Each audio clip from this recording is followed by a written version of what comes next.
Chronister, a bit of a compound fracture as you're still recovering from Helene right there. I saw on social media you were out at the shelters conversing with some of the people there who heeded your warnings. What is some of the feedback that they offered you? I tell you what, I think they were grateful. They were grateful that they were there. I think the sentiment was like, listen, we hear everyone loud and clear. We're not going to take the chance with us and our loved ones, so we came here.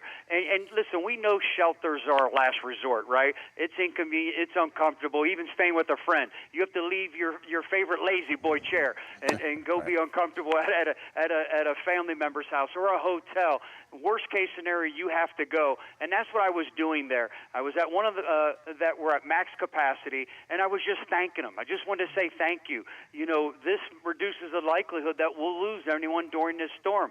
We're at 15,000 people, last check, right before I came on air, that have taken advantage of those shelters. I couldn't be more proud of them. Sheriff Chronister, I hear you on the families that have taken in others. I'm so grateful to our friends in Hillsborough County who have taken in my family in coming from an evacuation zone. On the side of the screen right here, as we're talking with you, we were seeing some of the video. What are the calls that you are responding to? Yeah, a lot of down trees and people without power. Mm-hmm.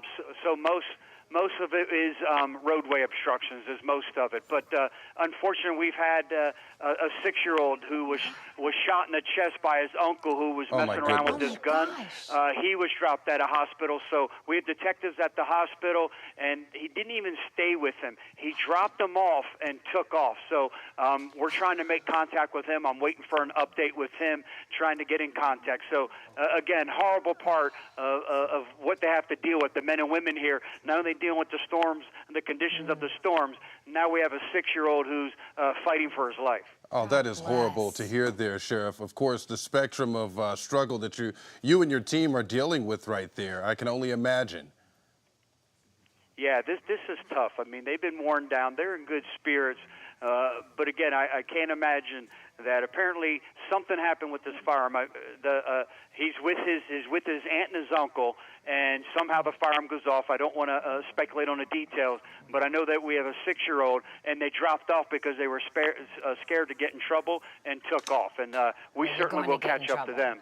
Yeah, well, we know you and your team are going to get to the bottom of this situation, of course, hoping for a speedy recovery for this child. So, yes, absolutely. Sheriff Chronister, that is awful, and I'm so sorry that that your detectives and your deputies are having to deal with that, and the first responders at the hospital as well.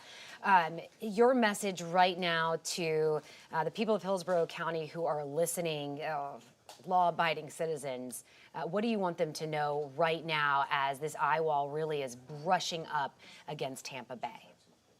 Yeah, conditions continue to worsen. They're not safe to be out there. I'm begging you, I'm pleading with you, wherever you're sheltered in place, stay there. Stay there. I got one more question for you there, Sheriff Chronister. As I know we're dealing with this particular portion of the storm, right? But a lot of people are wondering, as many folks heeded your warnings, all the officials across the Bay Area and got out of the way, moved out of town. Eventually, in the near future, those people are going to come back and the roads are going to look the same, but only in reverse in terms of the thick traffic.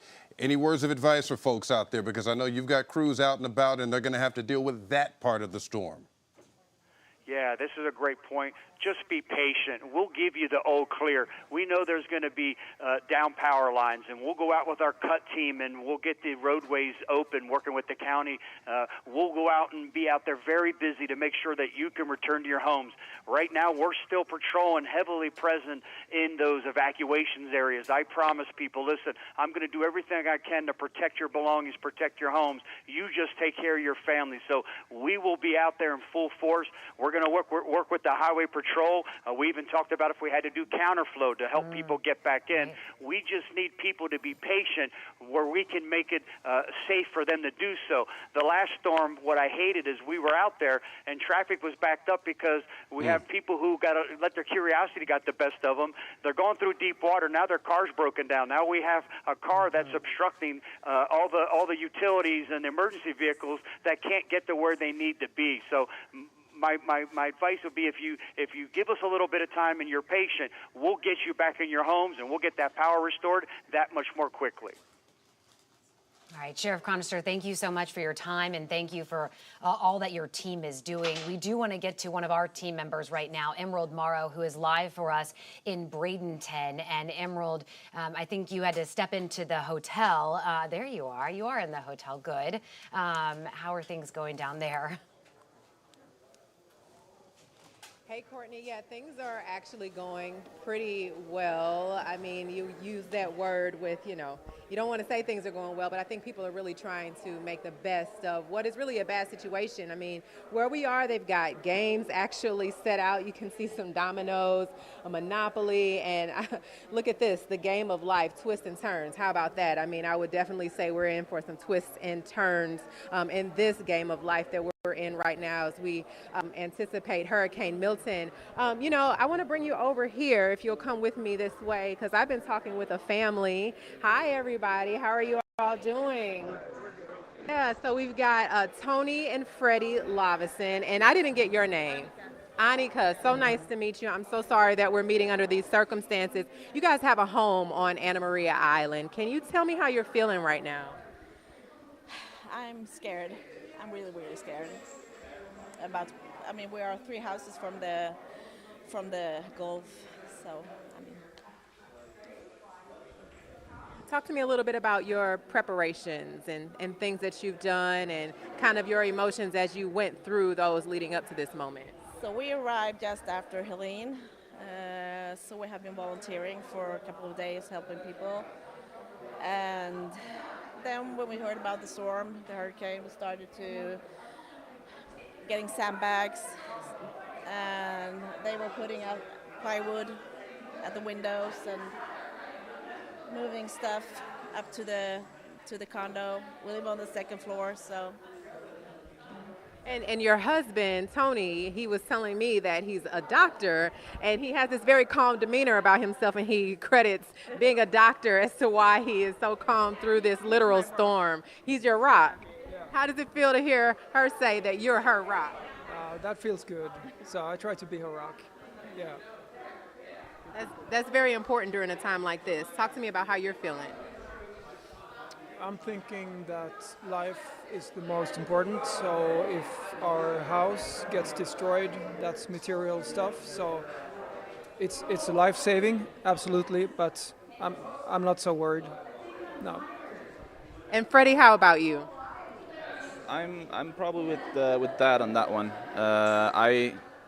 This is my first time in a hurricane, and I feel like we've done lots of preparation. Like we've done everything we can for the house, and like Tony said, I think life and staying alive is the most important thing, and that's why we got evacuated, and that's why we ended up here. So yeah. Thank you so much. Thank you guys so much for talking with us. And I know, again, this is a literal storm for you all, but you heard what they had to say, which is life is the most important thing. So they took all the precautions that they could. They also made sure that everything was in place, and that's all that you can do in a time like this. We'll send it over to you, Colleen. Thank you, Emerald. All right, so we're about 15 minutes away from our hourly update here. The National Weather Service, National Hurricane Center has been giving us hourly updates on Milton. Right now, it is still a Category 3, pretty strong Category 3 storm. As that northern eye wall continues to push on land, we're about 20 miles out from the center of the eye from Sarasota. So we're really nearing in here.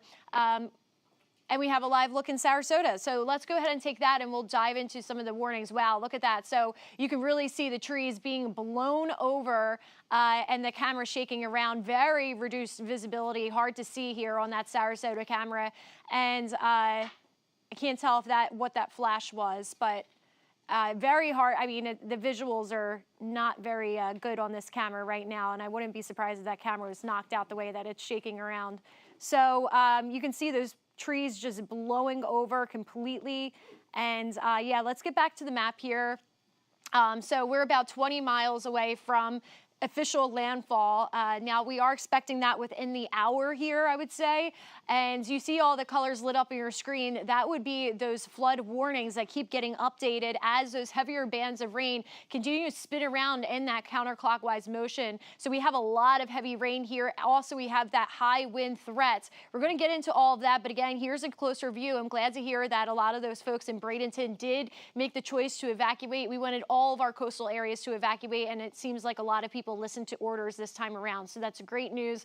Zooming in a little closer here, heavy rain in St. Pete, also some pretty strong winds out that way. Earlier today, we had that tornado threat, but that tornado threat has been reduced, but the threat of strong winds and powerful winds associated with this hurricane force winds, has obviously increased as we wait for official landfall. Look at this. So we have reverse surge that's actually happening in places like Clearwater Beach. And you can see the observed number here. It's about 2 feet below its typical level right now. When we hit that recording. So that was taken not too long ago, about 10-15 minutes. And you can see how the trend is on the downward. It's on a downward trend as far as those water levels in Clearwater Beach. But you're going to see a little bit of an opposite effect in Port Manatee. We had a little bit of a rise here, and then it was going down. So again, different location, and it just shows how those winds really play a different role when it comes to surge and reverse surge. Let's go into Fort Myers, because this is an area where you are seeing surge starting to take effect. They are already in that minor flood category, and they're moving into that moderate flood category. They have observed levels close to 3 feet above what normally is the typical level in Fort Myers, where that gauge was taken. All right, we also had some high wind reports. The Skyway Fishing Pier clocked in a report at the start of the 7 o'clock hour with a 71 mile per hour gust. Egmont Channel, also the highest gust that we've seen so far, 77 miles per hour. And I wouldn't be surprised if we had some bigger gusts than that as we continue to get the other side of the eye wall moving onshore. Don't forget, once we get landfall, we still have the effects of the other side of the hurricane as it continues to spin in. Also, Sarasota and Clearwater, Sarasota and Bradenton, they also had a gust of 77 miles per hour. So what's the weather impact here? I know a lot of you, I heard about that extreme wind warning. You probably got an alert on your phone. What this means is when we have extreme hurricane winds are imminent or happening, meaning that we have wind speeds, wind gusts, 115 miles per hour, knots, 100 knots. And greater expected in some localized spots. What you need to do is make sure, Chief Meteorologist Bobby Deskin said this well earlier, where you're having a smart spot, because this extreme wind warning, unlike a tornado warning, an extreme wind warning lasts a little bit longer in time. So you don't want to be stuck in your closet for 2 hours until 9:30 when this expires. But what you do want to do is make sure if you have any big, large trees near your property, and you know you have a big tree next to one room, you don't want to be in that room, of course. If you have a room that's just filled with windows, you don't want to be in a room like that. You want an interior room on the lowest level. Of course, you have to think about the flood threat too.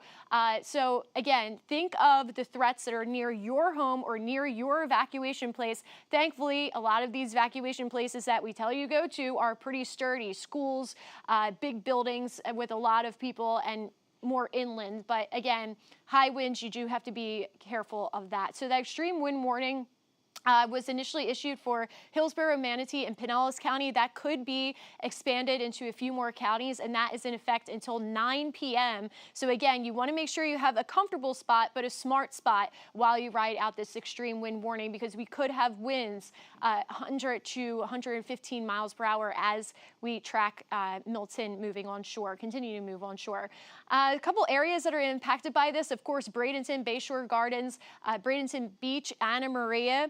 These are all areas that should be evacuated anyway, but as you move more inland to places like Willow and Parish and Oak Knoll, where people may have evacuated to, you are still under that extreme wind warning. Moving up to Pinellas Park, St. Petersburg's Feather Sound, again, all areas that were under evacuation zones A or B, so nobody should be there anyway, but any of those areas that are in zone C, or, well, actually zone C was evacuation zone 2 for many folks, but if you are in these counties and you're under this highlight, just be aware that although you're outside the evacuation zone for surge, we do have that threat of those extreme winds. All right, so moving into some of our other areas here, Waterbury, Verna. Again, we could have this expanded. The highest wind will be moving from west to east as we continue to track Milton. Milton will continue to downgrade, moving into a Category 1 hurricane status once it moves on land. Pretty typical for those tropical systems, but still bringing some very strong winds with it. What we're seeing right now, we just went over this reverse surge in places like Clearwater as those winds blow offshore, pushing that water outwards. But remember, we still have high tide that we have to work our way towards. So once again, we could have those water levels rise once again. Some of the worst surge is happening around Fort Myers, starting to begin in that area, Lee County. Any of my friends in Southwest Florida, be aware that you have rising water levels because you are south of where that anticipated landfall is. I think some of these impacts may be adjusted as we move throughout the night here, but again, Citrus, Hernando, and Pasco counties, you have to be aware that you are also under that flood warning. We're looking at that heavy rain moving through those northern bands right now, and that flash flood threats ongoing. Also, Pinellas and Hillsborough County, that covers your area as well. You need to know that we have that extreme wind warning that's in effect for portions of that area. And of course, Manatee and Sarasota, we are bracing for landfall right now, but already feeling the effects of that outer eye wall. Rainfall, again, we will have anywhere from 8 to 10 inches, some areas a little bit more than that. And that is where that flash flood threat is tying into. Those smaller waterways, they'll just be saturated and overfilled. And even after this event, we could have days where we have to really watch those local waterways and see what they're doing with the tides, because we could have some flooding concerns for the next few days. Guys? Colleen, thanks a lot. Dave Wagner here, along with Frank Wiley. We join you now. We're switching things up just temporarily here for a little while, but want to get right to 10 Tampa Bay's Hannah Deneen. She is in Hernando County right now, standing by with the sheriff of Hernando County. Hannah? Dave, we're in downtown Brooksville right now, where you can see there is a lot of strong wind and heavy rain. That's the scene all across Brooksville tonight, all across Hernando County. I'm joined by Sheriff Al Nienhuis. Sheriff, thank you so much for joining us. Now, in just the last few minutes, you've made some decisions based on what you're seeing out in your county about how your deputies are now going to respond to calls moving forward. Yeah, they're definitely not responding to any routine calls, so people need to not call the sheriff's office until the storm is subsided a little bit. Of course, we monitor it minute by minute and make evaluations based on the weather at that moment. But right now we've had some gusts that are well over 60 miles an hour, and it's just, and all the trees that are down and all the wires that are down, it's really not safe for anybody to be out, including first responders. So we're definitely pulling back our routine patrol. You just mentioned trees, power lines. You've been driving around your county over the last several hours, monitoring things. What have you seen as you've been driving around? Well, the ground is wet. It's been raining all day, which means it's very easy for those trees to come down, and then we have a large gust of wind, and that tree can come down at any moment. Unfortunately, oftentimes it'll take power lines down with it. I know Withlacoochee's out working hard to try to, Withlacoochee River Electric, that is, they're trying hard to keep that power on to people and get it back on as soon as they can, but it's probably going to take a while until this storm subsides, makes landfall, and moves on before we can really assess the damage and address some of those bigger issues.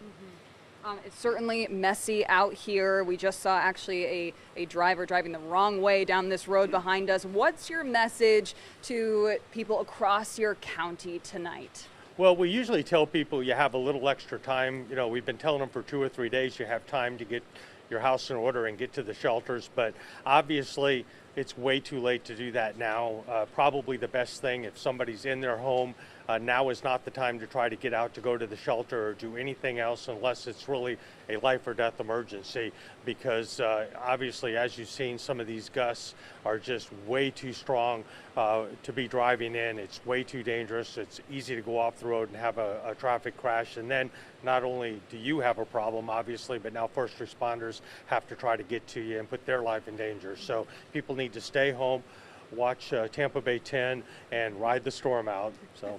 Certainly, and you'll be taking that advice as well. So that's when you know it's time to really hunker down. Yep. You are now, after this live shot, going back to the EOC to hunker down as well. Yeah. Yes, ma'am. I'm going to get out of this weather because obviously we can't do anybody any good if we're not staying safe. So, Sheriff, thank you so much for your time. Live in Brooksville, Hannah Deneen, 10 Tampa Bay. Thanks to Hannah for that report right there. Yeah. 2 major hurricanes in as many weeks. It's a lot on their plate, right? Absolutely. Yeah. I want to show folks this live picture right here because this kind of really sets the scene for folks. This is Midnight Pass Road in Siesta Key. You kind of have to take our word for it, right, Dave? Right, yeah. Who knows what we're looking at exactly here, but you can tell in some parts of the area the lights are out. Yeah, storm surge as well coming up. Such is the case across the Bay Area. You're looking at a similar picture right there, but you heard the sheriff there say he himself is going in to heed his own advice. Yeah, I'm really heartened that a lot of people in our area chose to evacuate. That was great to see because that hasn't always been the case when it comes to hurricanes in the Tampa Bay area.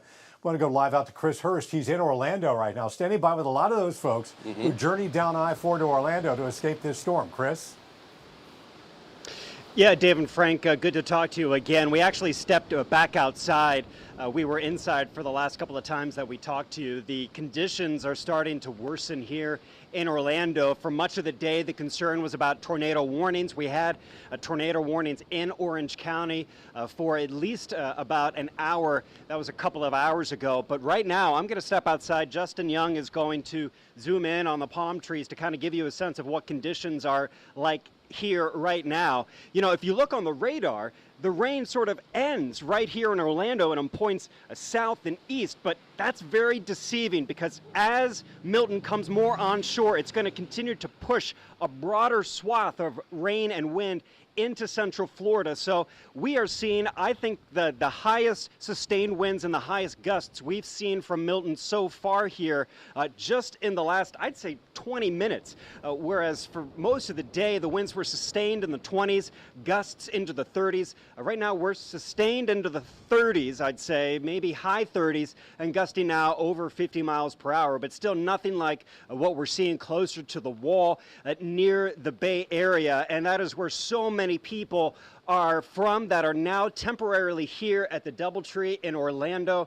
So many evacuees, hundreds of them, just in this one hotel, including many seniors. We talked to one, Rhonda Burns. We talked to her and her husband a little earlier, just talking about how this storm is going to be with us for the next 18 to 24 hours, but that the impact, especially for her and her husband, they anticipate losing their mobile home in Largo from this storm.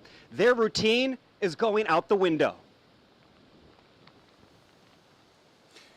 Are all about their routine. So yeah, all our routine is going to be all messed up. Everything's going to be messed up.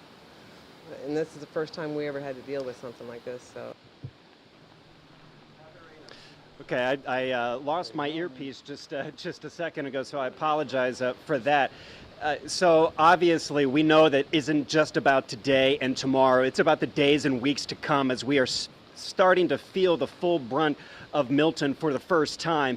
Here at the Doubletree, folks are just trying to keep their mind off of the storm any way they can. I'm looking in front of me right now where they've opened up one of the ballrooms here, Dave and Frank, at the Doubletree, where they've started playing animated movies to try and keep kids and their parents calm. I can't hear you right now, so I'm just going to send it back to you, Dave and Frank. All right, thank you so much for that report. Welcome distractions right there. You bet. Any distractions in this, yeah, because it's just, you know, I think all of us, you know, process this kind of thing differently sometimes, you know, because we're, a lot of us have just never been through this kind of thing before. Others have been pretty experienced to hurricanes, but they're all different and they all impact us different. So many new people to this area as well. So as you say, many people have not dealt with this before. And you heard those folks there saying something about a routine. Well, first responders have a routine. They do. But 2 weeks ago they had a routine, and I imagine in between then and now they've had to adjust it. They have. Yeah, it's been, we took a look at alternate 19 and Curlew Road during that first storm, Hurricane Helene, and boy, was it such a mess. We saw a lot of swiftwater rescues and that kind of stuff out there. so many people, and now that road again, it becomes kind of a central focus to a certain extent for us as we take a look at the comparisons, but relatively good right This is now. Sarasota, I understand, Dave, a live look as well. So you see the power lines shaking in the wind right there and the flashing lights as well. But as you would imagine, no one out there on the road at this particular hour. Yeah, that's a good thing. Again, we're grateful that people have heeded the warnings. Angelina Salcido has been in downtown Tampa for us and keeping an eye on things there. Angie, where are you right now and what are you seeing? We are currently at the convention center right now. Again, just the constant rain and really the wind that has continued to pick up. Right now, we're not going through a whole bunch of wind right now. It's not really that strong, but as you can see in the distance, I'm going to have my photographer Austin pan for you so that you can see TGH is in the distance. We know that they have the aqua fence up to protect the hospital from any rising water or storm surge that they may see there, but take a look at just the sheets of rain as Hurricane Milton obviously gets closer to making landfall, and as the winds continue to pick up in the downtown Tampa area. We are not going to get the expected storm surge that was going to be around 10 to 15 feet. That, I'm sure, is a welcome.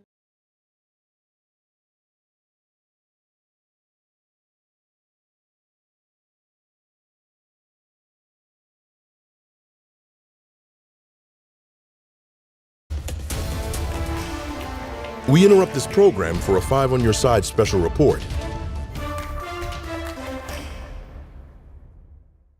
Understand why someone would want to document, but we're out here to be able to do that for you. A little bit before we went live, probably about like 30 minutes ago, we were able to see kind of like some flashes in the distance. Those were some of the transformers blowing at that time. I checked the power outages in this area, and in Hillsborough County there are currently around 57,000 people that are without power currently, and that of course is going to continue to change as the conditions continue to deteriorate here.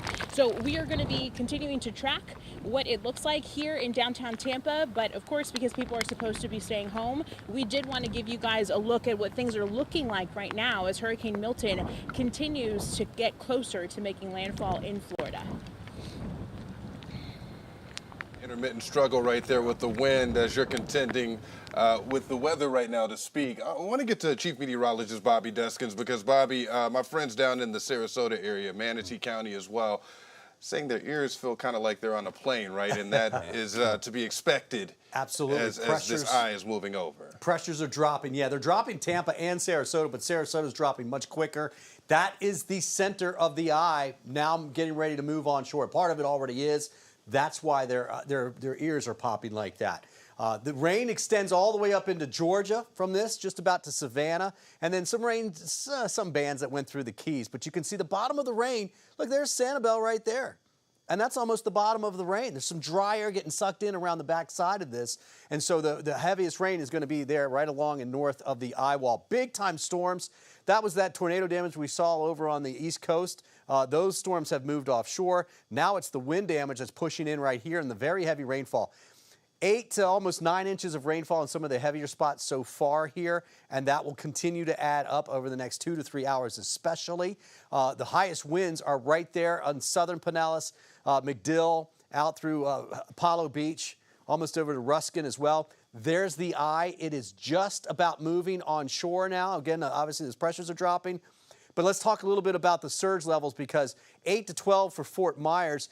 It's still, the latest forecast was 9 to 13 for the Sarasota area. Unfortunately, that's beginning to verify because we've got a sensor that is basically just to the south. Everything locked up on me here. Let's see if we go here. Oh, we'll just let this go. That's fine. This is going to go up for lower numbers here. And in fact, we showed you video earlier out of Crystal River where the boats were sitting on the bottom because the water went out. That's a good problem for them to have. They will not have much of a surge out there at all. They've got a negative surge going up right now. So let's talk about this spot. This is Walker Creek near Sarasota. This is behind the south end of Longboat Key. 8.8 foot surge. Forecast 9 to 13. That's where the surge damage is going to be. Okay, guys, that's the problem. This area happens to be south of where that eye wall is, and so those winds are actually pushing onshore. Okay, and that's why we're seeing so much of that.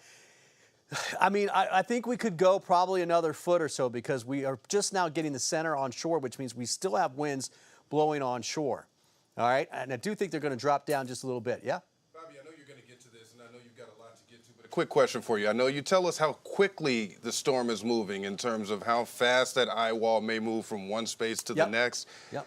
What are we looking at? I mean, about 17 miles per hour. 17 miles per hour. It looks like it's slowing a little bit, but about 16 to 17 miles per hour off towards, well, it's the northeast, but it looks to me like it's going a little bit more east-northeast. And the center is going to come in, I think, south of Sarasota, between Sarasota and Venice. Look at the wind gusts at Sarasota just now. 93 mile per hour wind gusts in Sarasota. And we expect higher winds in southern Hillsborough and northern Manatee County. So that's why they have the extreme wind warning for this area of Manatee County and southern Hillsborough County. 69 mile per hour gusts in Clearwater, 77 in St. Pete, 53 in Tampa. We go back to that Sarasota Bay camera and see what it looks like now. It's still, I would imagine here it's calming down just a little bit. And yeah, it is. You can see a little bit of those palms down at the bottom there blowing a little bit, but nothing like what it was before. What you notice here is you don't see the wind blowing the rain a lot. It's not raining much.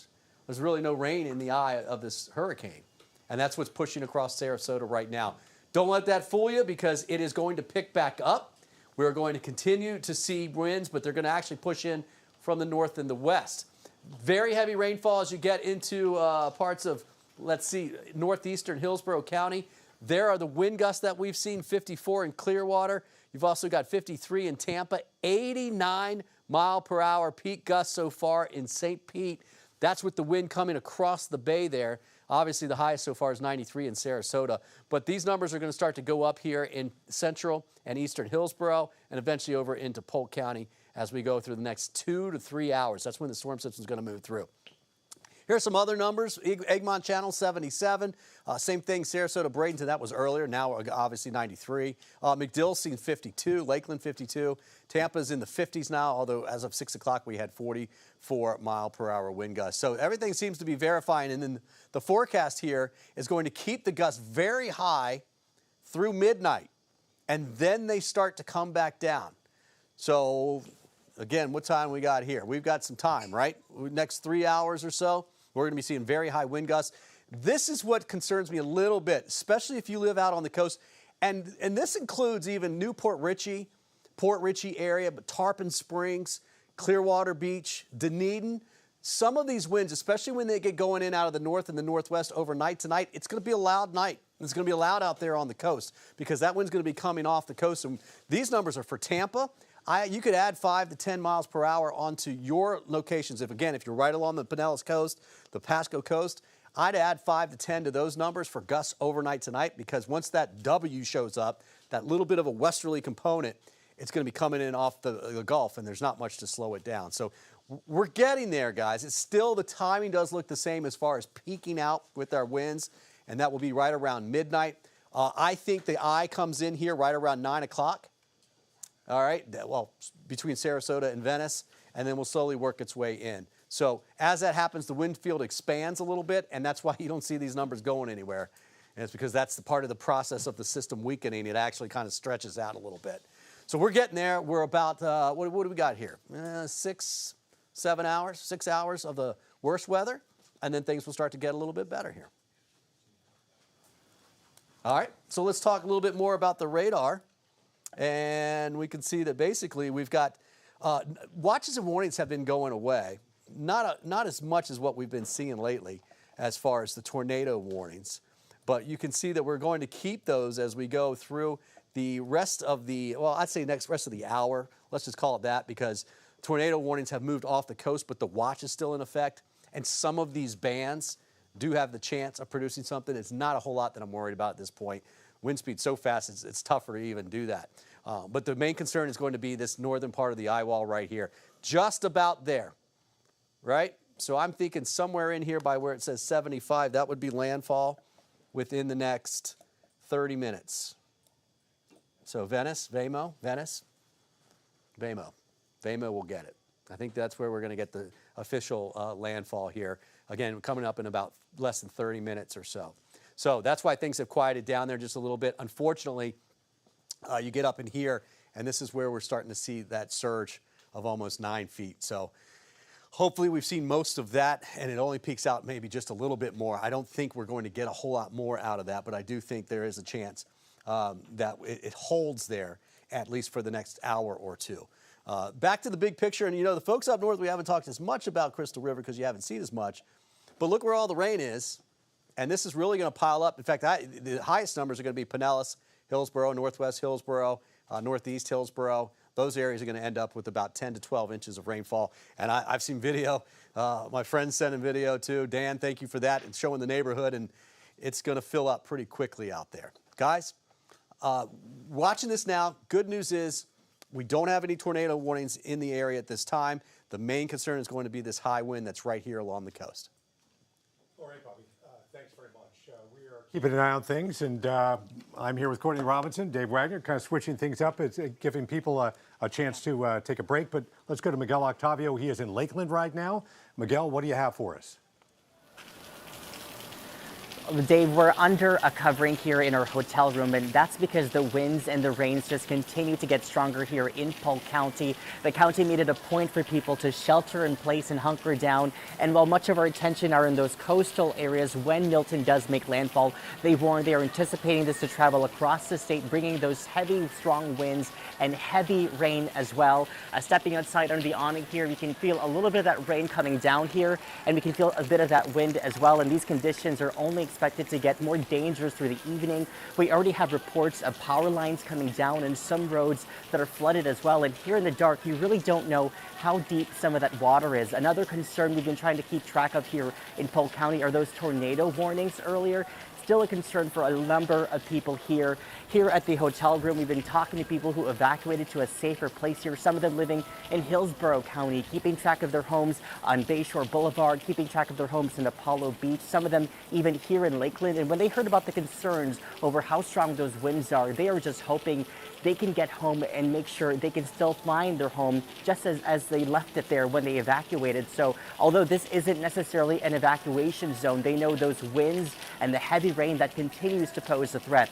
Now, the county warns the power outages is something that they're going to see here in Polk County because of how strong those winds are, and again, those flooded roads as well. But they're just hoping that people are hunkering down, sheltering in place like we are right here, because the threats and those conditions are only expected to continue here throughout Thursday morning in Polk County as they see Milton travel across the state. Dave and Courtney. Thank you so much. Just so many are going to be impacted, are being impacted right now by this, whether you are in a coastal or inland. Right. We want to keep an eye on some things that you need to know about right here. Here are 3 things you should know about. The Northeast and Southwest sewer plants in St. Pete are shutting down. Several counties issued shelter-in-place orders. They're pulling first responders off the roads right now because it's not safe for them. Plus, that extreme wind warning went in effect through 9:30. So roughly about an hour and 20 minutes for that to go. But you will have strong wind for a good while throughout the night, but that extreme wind warning until 9:30. And that wind is knocking out power. Let's take a look at the power outages in the Tampa Bay area. More than 129,000 customers with Duke Energy do not have power at this hour. FPL, nearly 60,000. TECO, more than 129,000 without power in the Tampa Bay region, and they're working to make sure that they have the resources set up, ready to go, ready to roll out. We want to make sure that you have the latest information. You can text the word HOME to the number on your screen, 727-577-8522, and we will respond with information with updated power, water, damage, and other critical emergency information. We have been going to Luke Clary in downtown St. Pete. He was on the pier earlier, and now he's in a hotel. He's been spending some time with people who've evacuated that hotel in downtown St. Pete. How's it looking there, Luke? Hey guys, yeah, I've been talking to people here at this downtown hotel, and there are so many stories of loss. It's a common thread here among the folks that are taking shelter. But before we get to that, I just kind of want to show you what we're seeing just outside that door. Staff here have locked it up now for the night, and as you can see, the winds have really picked up. The rain is just coming down in sheets. We also have, I think, some video for you that we took a little earlier that may also show you, again, yeah, the signs just waving in the wind. The conditions here exacerbating significantly over the last hour or so. The winds have really picked up and haven't let up at all. So if you come back out here to me live, we're in more or less the dining room area on the first floor of this hotel. Staff here tell us that it's about 40 feet above level, so that should help protect it from the storm surge. People here know a thing or two about that. So many folks that I have talked to tonight have experienced loss in the last week or two, including this family here, the Putlands. Excuse me, guys. Hi. So we were just talking to the Putlands before we came on air with you, and you've experienced some loss here. You have a home not too far from here, and tell me what happened. Well, we just purchased a townhome in Longboat Key. Yeah, so that was just, I think, July about 2 months ago. Yeah. And 4 days later, we had Debbie.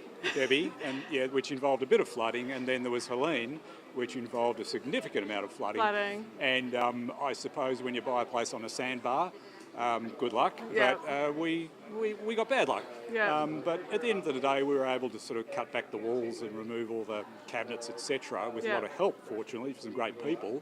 And also the association we live down there, just great people. Everybody pulled in and helped, it's great. Yeah. And now you find yourselves sheltering once again in the midst of Hurricane Milton. We literally just finished on Saturday, and then we saw that there was the remediation crew, actually the guy, Marty, shout out to Marty, he said, "Oh, did you guys see Tropical Storm Depression 14? And I was like, "Oh, no." Yeah. And then literally they changed that to hurricane within 2 hours, and then you need a hotel, because currently our home here is a condo on the ground floor in Zone B, so we are very, very vulnerable. Yeah. And I wish you guys all of the best in your recovery efforts. I know it's a long road from here. Yeah. Your story is similar to so many others who are finding shelter here at this hotel. Thank you guys for sharing your story with us. Thank you. You're welcome. And so that's just another story here among the families that are staying here seeking refuge from Hurricane Milton. Boy, Luke, shout out to them. I certainly feel for them. They've been through Debbie, Helene, now Milton, and with still a smile on their face and gratitude for being alive. Yeah, I mean, it's, what can we do, right? You know, we've done what we can, we've prepared, we've evacuated, and now we hope. Yeah, I mean, and that's what we have right now, hope and listen, and community. I mean, right. And even though we didn't take the full brunt of this storm, we think about those people to our south because our good fortune in some places of the Tampa Bay area comes at the expense of others to our south. This is Punta Gorda that you're looking at. The historic downtown district, that is underwater at this point, quite a bit of water. I mean, just flooding in over the seawall. It is, taking on a lot of the surge. And you can see right there as those winds pick up, it's just forcing more water on. And this is an area where we have seen hurricanes inflict a lot of damage in years past. And so, this is a community where they have rebuilt time after time after time. And yet again, here we go. All right, let's take a look at Sarasota if we can too. This is Sarasota, I think, but it's so hard to tell because of the camera quality and with water on the lens and everything else. But flashing lights, we know that the roads are experiencing some problems, and people are not venturing out, which is a terrific thing. But some of the lights are out in parts of our area, so that makes it even more difficult to see. But this is Sarasota, one of the many parts of our area experiencing the full brunt of this hurricane. Tampa in downtown Tampa, we saw quite a bit of water during Helene. I remember Eric Glasser being out there and saying the river walk is now the river, the bay is now on Bay Shore, and of course we saw quite a bit of damage on Davis Islands. Tonight, looking to be hopefully somewhat better in terms of those surge numbers. Evan Klosky is live for us in downtown Tampa. And Evan, I know a lot of people who have evacuated and are watching, and they're wanting to know, what does our city look like? Yeah, and as you can tell, we're inside the hotel right now, hunkering down because the wind is whipping out there. And you know, Dave, you mentioned it before that, you know, our thoughts with people south of us right now. In Tampa, they might be spared the worst as far as surge numbers are concerned, but we're still going to get a lot of wind here. And we're going to get some flash flooding and all that stuff, and you can hear the whistling from the wind. It sounds like a train is coming right through. And even at the hotel, I mean, the elevator is about to close here in the next half hour or so because they're just not going to be comfortable bringing everybody up and down. It's going to be fully staying put where you are and just allowing this thing to pass because we have a serious wind event here in downtown Tampa. We're across from the federal courthouse, and the wind even set off the fire alarm. So that building is flashing right now. And if you go down the street, you can just see the water moving rapidly across the streets. Now, of course, here we're talking about cement, so we're not talking about saturated ground or anything. But look, the sidewalk lights are still working. For the most part, outside of one sidewalk stoplight, everything has remained intact for now. That's just from our area of what I'm able to look at through my windows at this point, as we're in evacuation zone C. So we're kind of in the middle here of downtown Tampa, you know, as far as what's going to be closer to the convention center and all that stuff. I'm sure they're getting a lot of water over there, and that's still going to be somewhat of an issue. But yeah, there's still going to be a ton of stuff whipping across the streets here, and it will be a significant wind event. And surely when we kind of get done with all of this, who knows what projectiles are going to function into buildings and into whatever it might be. But you know, the hope is that everybody, at least in certain evacuation zones, are in their proper places and won't be affected by that. Evan, I'm just a curious question here. What hotel has gold chairs, and what high-class place are we putting you up for tonight? Let me tell you something. All right, I went into a ballroom. Here, and I did it so that we can get away from the live shots of everybody in the lobby. You know, don't want to necessarily put anyone behind the camera who doesn't want to be in front of the camera. So we are tucked away in a very nice room here where, you know what, hopefully one day we can have a function, and Dave will be on your tab. Courtney will help out. She'll buy the drinks. Okay. And, how did I get roped into and this? hopefully everything will be smoothed over from there. Did you notice that was you're guilty by association, Courtney. That was a non-answer, Evan. I asked you what hotel you're in, you wouldn't tell me. I know, I liked it yeah. because the Tampanians said, get out of here. Oh, go to hotel the floor, hotel floor, downtown Tampa. It looks great. All right. Yeah, enjoy that quiet spot there. That's nice. All right, Evan, thanks. And one of our historic hotels there too, right? The Right. hotel floor. And Yeah. so, you know, you just want to see what the facade's going to look like after the wind and whatnot. But it does, it appears to be at this hour more optimistic than what we thought earlier in the day. That's true.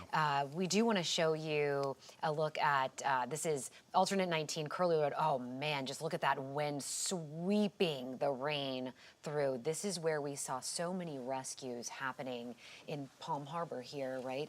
During, Dunedin, I'm so sorry, Dunedin, during Hurricane Helene. Yeah, it's so different, the scene, though. There was so much water. Now it's all this blowing kind of rain. And, you know, I do take comfort, I think, in the fact that people did listen and they did evacuate. You know, driving around, you didn't see very many cars and driveways and that sort of thing. And certainly rescues are not happening right now because first responders in so many counties have been pulled off the roads. Right, hopefully people evacuated in that area. We want to go down to Bradenton now, which we know is closer to the point of impact of this storm here, and take a look at some of the video that we've captured down that way. You just see the trees blowing there, so what you would expect in the middle of a hurricane here. So I'm not saying this is typical, but but it's definitely, and you see the lightning in the background. So, I can't tell if that's indeed lightning or a transformer blowing right there, but it could be all of the above. Yeah, it could be all of the above, but definitely strong winds down there, and again, we're going to see this for the next few hours here as it moves through. And we saw so many people take to the roads on I-4 heading east, saying, look, what was expected to be a Category 5, Category 4. Hey, I will much rather take a Category 1 or 2 in Orlando versus the coast. And so in Orlando, we have seen a lot of people in that area. I think we have some video of that as well. And you can see, though, still getting those impacts from Hurricane Milton. Sorry, as we're talking about this, there's an emergency alert coming through about a flash flood warning. Yep, okay. Until 11:30 p.m. So you can see right here, I mean, just the bands of this wind and they're pretty intense. I mean, it is a, it is obviously a hurricane. Right. Yeah, that it is. And it just gets worse as you go south there. And we do have crews stationed south of there as well. Our Chumba is down that way. So, but we also want to take a look at this is Alberton Road and Seminole Boulevard right here. This is another picture of what's going on. You see the blowing rain, kind of the sheets of rain there cascading down the road. This is a very busy intersection tonight. It is not busy at all, but you can see the impact of this hurricane in that area at this point, because it always changes. Let's take a look at downtown Tampa. We were kind of seeing this off to the side too for Evan shots, and I'm not. You can kind of see the old with a bank right there, the old City Hall. And I'm trying to think what's across right there, but that should be Florida, maybe. Your eyes are better than mine. Yeah, sorry, I can't tell for sure. I'm trying to remember from location, right? Driving through. My guess is it's probably outside Evan's fancy hotel window, but I'm not sure about that. Could be. It's a good bet. Yeah. But yeah, I mean, again, you can just see all of the wind that's coming through, blowing through, and you can see those trees just all over. You hope. I know driving down Bayshore Boulevard, for example, after Helene, there were so many of those trees that had been uprooted and removed, and just as we were kind of starting to go, okay, here we go, cleaning things up, and they were doing that very quickly in the city of Tampa. Our city crews, and here we are again, and then the massive cleanup that will happen after this for different reasons. Yeah, it's been such a challenge for people, I think, to evacuate as we take a look right here at Belcher and Bel Air Road here. This is a live look at the scene there. You see why they had mandatory evacuations in this area, but I do want to underscore, we understand how challenging it is for families to up and leave. It's expensive. There's a lack of hotels. Sometimes you have pets. Sometimes you have people with special needs or medical needs, that type of thing. And it can be just really, really difficult. So the goal was to get people out and out of harm's way. People have done a really good job, and I hope people are safe tonight. And we also had to evacuate as well, not just from our homes and our families, but from our television station on Gandy Boulevard. It's in Zone A. And so we came to our hurricane facilities over in East Lake. And I have to remind myself that what I'm seeing on TV, I'm not hearing that always. I'm hearing it out here. Even in this really sturdy facility, you can still kind of hear that wind whipping and the rain coming through as well. And we're all having a different experience depending on where you are and depending what part of the hurricane you're experiencing right now. So Bobby Deskins is keeping an eye on things for us. Where are we seeing the strongest force of this hurricane right now, Bobby? Right here where the extreme wind warning is. And that's why you're starting to see the power going out as well, too. And I think a lot of what we were just seeing in that shot from Sarasota, the lightning or the lights flashing, was probably more power situations than it was lightning, because we're not seeing as much lightning out there. This is going to be the worst of the wind right now. We are moments away, I would imagine, from landfall in Vemo. So you can see where that eye wall is right now. Let me go ahead and stop this, and we'll zoom in just a little bit more. But it is basically right there, just south of Sarasota, and I would say, right around Vemo or so. So we'll get an official word from the Hurricane Center when that happens.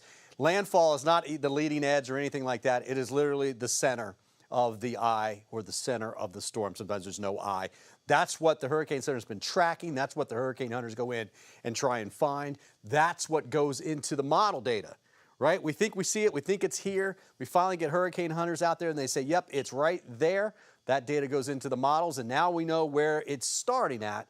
So by the time it gets all the way to Florida, wherever it's going, it gives us a better resolution. But that's what I think is going to happen. You can see, I don't want to say the weather's quieted down at all there, but like as far as winds go, it's actually calmer because it's inside the eye now for parts of Sarasota and Vemo. And we've showed you that video from there. Meanwhile, you head up just up the coast a little bit and look at AMI.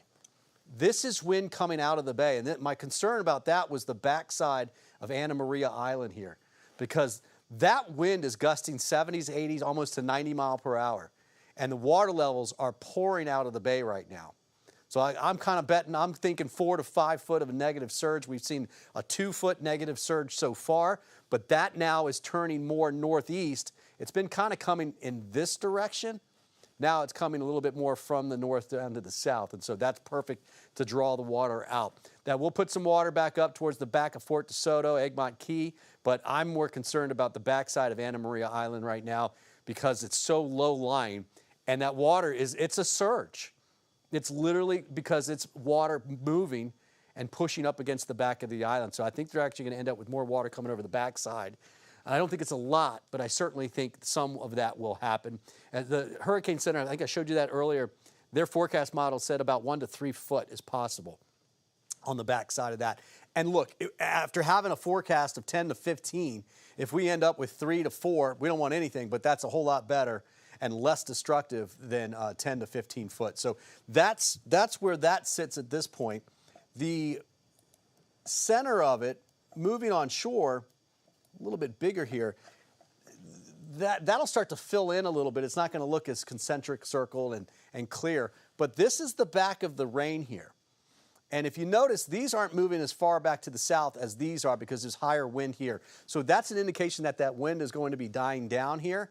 And the dry air is wrapping all the way around here, and that's why we don't have much rain on the bottom side of this. And that will actually continue. We've got more dry air that'll come in and underneath of all of this and help to get rid of some of that rain. Obviously, you can see all of this area here is going to have the heavier rainfall. And it's not that we're just getting started in Hillsborough County, but we could add another 3, 4, 5 inches of rainfall. Central Hillsborough, maybe even over to the West Chase area, but certainly over into Thanona-Sassa. You get over and towards Plant City.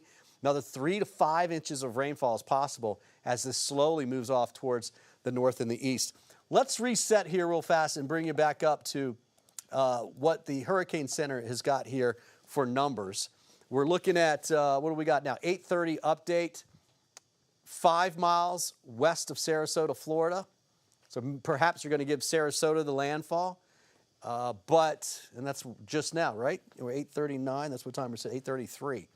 So likely then going to be landfall in Sarasota if they've got it just to the west of it. It's moving on shore. It's moving at 15 miles per hour. So what do you got, about 20 minutes before that center moves on shore.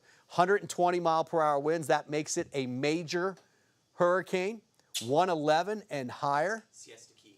They gave it Siesta Key. Okay, so it just happened. Siesta Key, I'm guessing, is 120.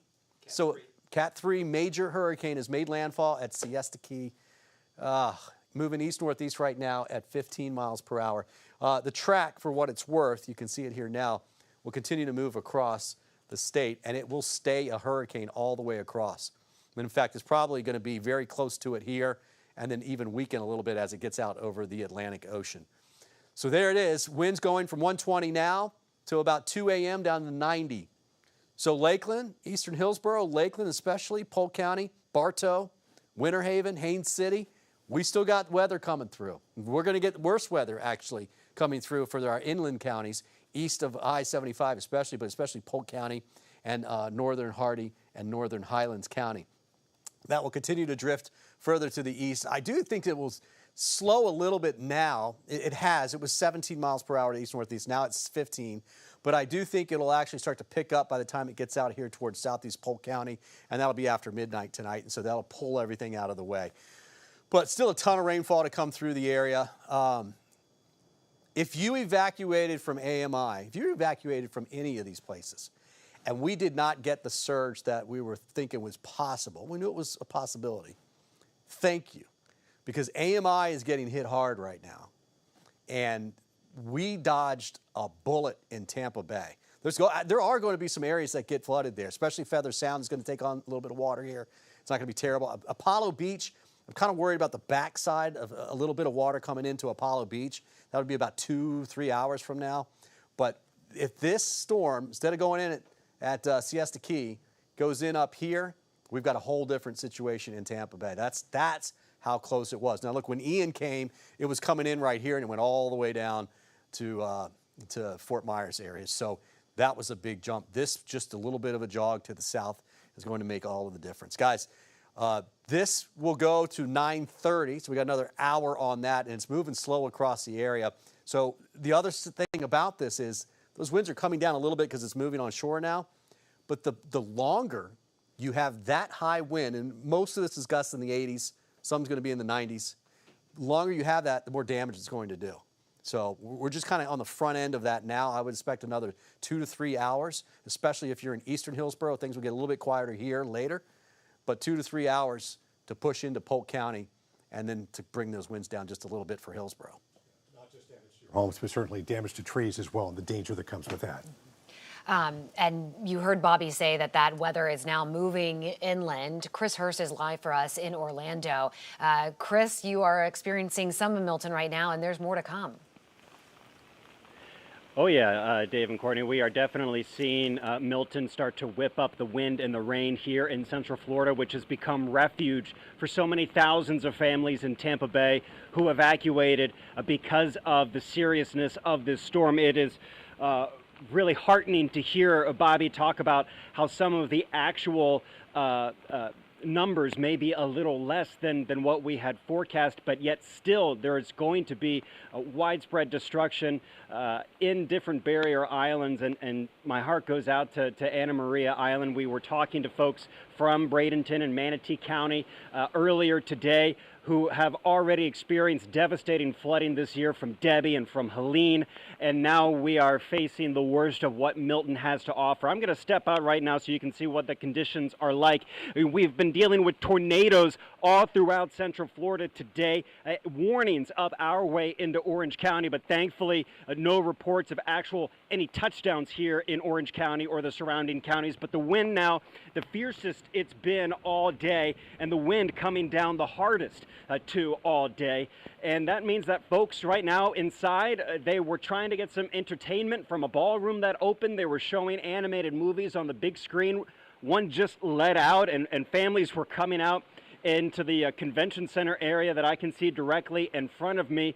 And the families got the entertainment on the big screen. They were coming out, they were coming to the window to see what the storm looked like, because it's certainly the most intense that it's been so far in Orange County. But again, even as the storm comes on shore and people are seeing maybe that in actuality it might be a little less than what they had been fearing, but still, they won't know exactly what their home, what their neighborhood looks like until the storm passes. And many of them won't be able to check in with some of the straggling neighbors that stayed behind because entire neighborhoods decided to evacuate. And so it will be that waiting game for them, Courtney and Dave, to see what exactly their community looks like after Milton comes through and the sun rises tomorrow. Yeah, that's absolutely true. We certainly feel for the folks down in Siesta Key right now, where this hurricane actually made landfall at about 8:30, just a few minutes ago, with very, very strong winds. We have a live look at Siesta Key. It's very difficult to make out any kind of damage that we're seeing there. We just see these flashing lights. We've had this shot before, again, and we've seen some flashes in the background. Bobby Deskins theorized, because there's not a lot of lightning associated with this, those probably were power related. Maybe they're power surges or some sort of transformers blowing. But this is the scene there right now. They certainly have power outages. We do know that. But right now, we don't know the extent of the damage, and we probably won't know for a few hours here until we start getting reports from the folks down there. You can certainly see what looks like water there, filling, Right. and the sand as well. Emerald Morrow is live for us in Bradenton, and Emerald, you just heard Hurricane Milton making landfall, Siesta Key, as a major Category 3 powerful hurricane.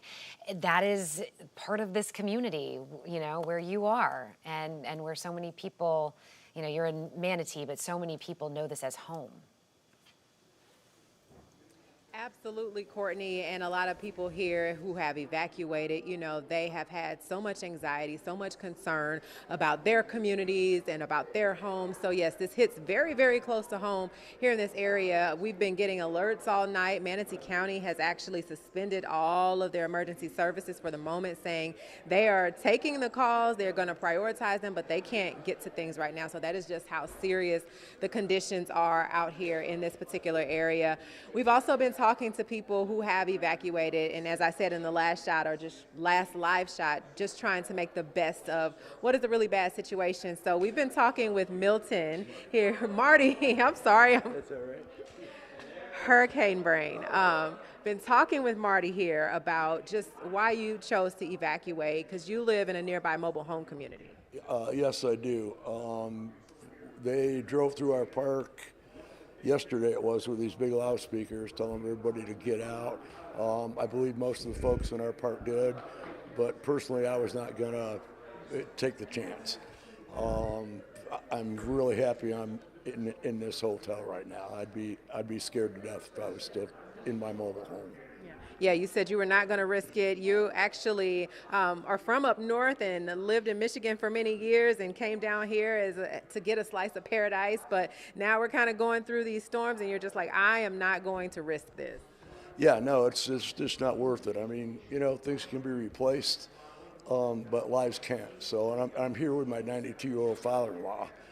So that's made things real interesting. But, you know, we got to keep him safe. And, you know, I hope all our friends and neighbors are safe also. Yeah, absolutely. And we hope that as well. We hope that for your father as well. So we're so glad that you evacuated and made it to a safe place. So what are you feeling as the storm passes through about what you might see when you return to your home?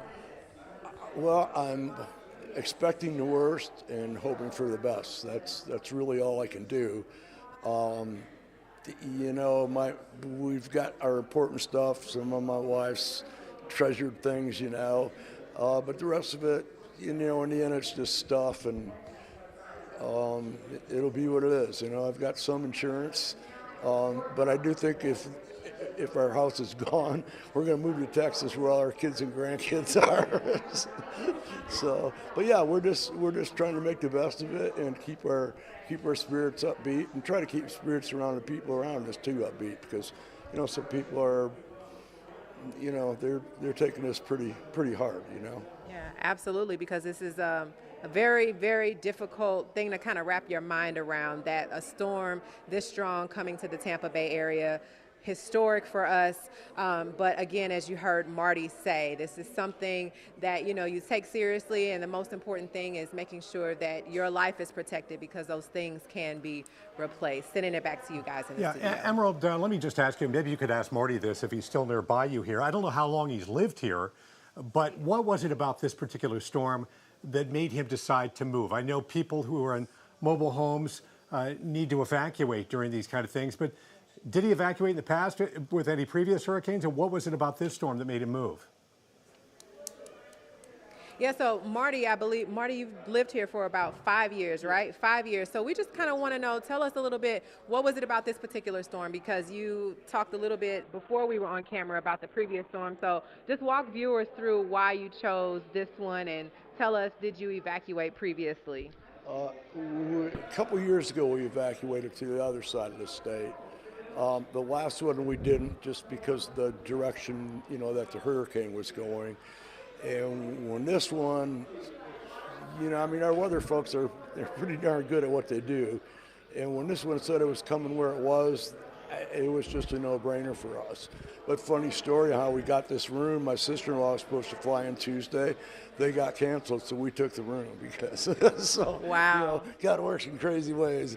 Yeah, he most definitely does. He most definitely does. So again, we're so glad that you actually did evacuate and take the warning seriously. At what point did you feel like, all right, this is the one and I got to get out of here? When did that happen for you?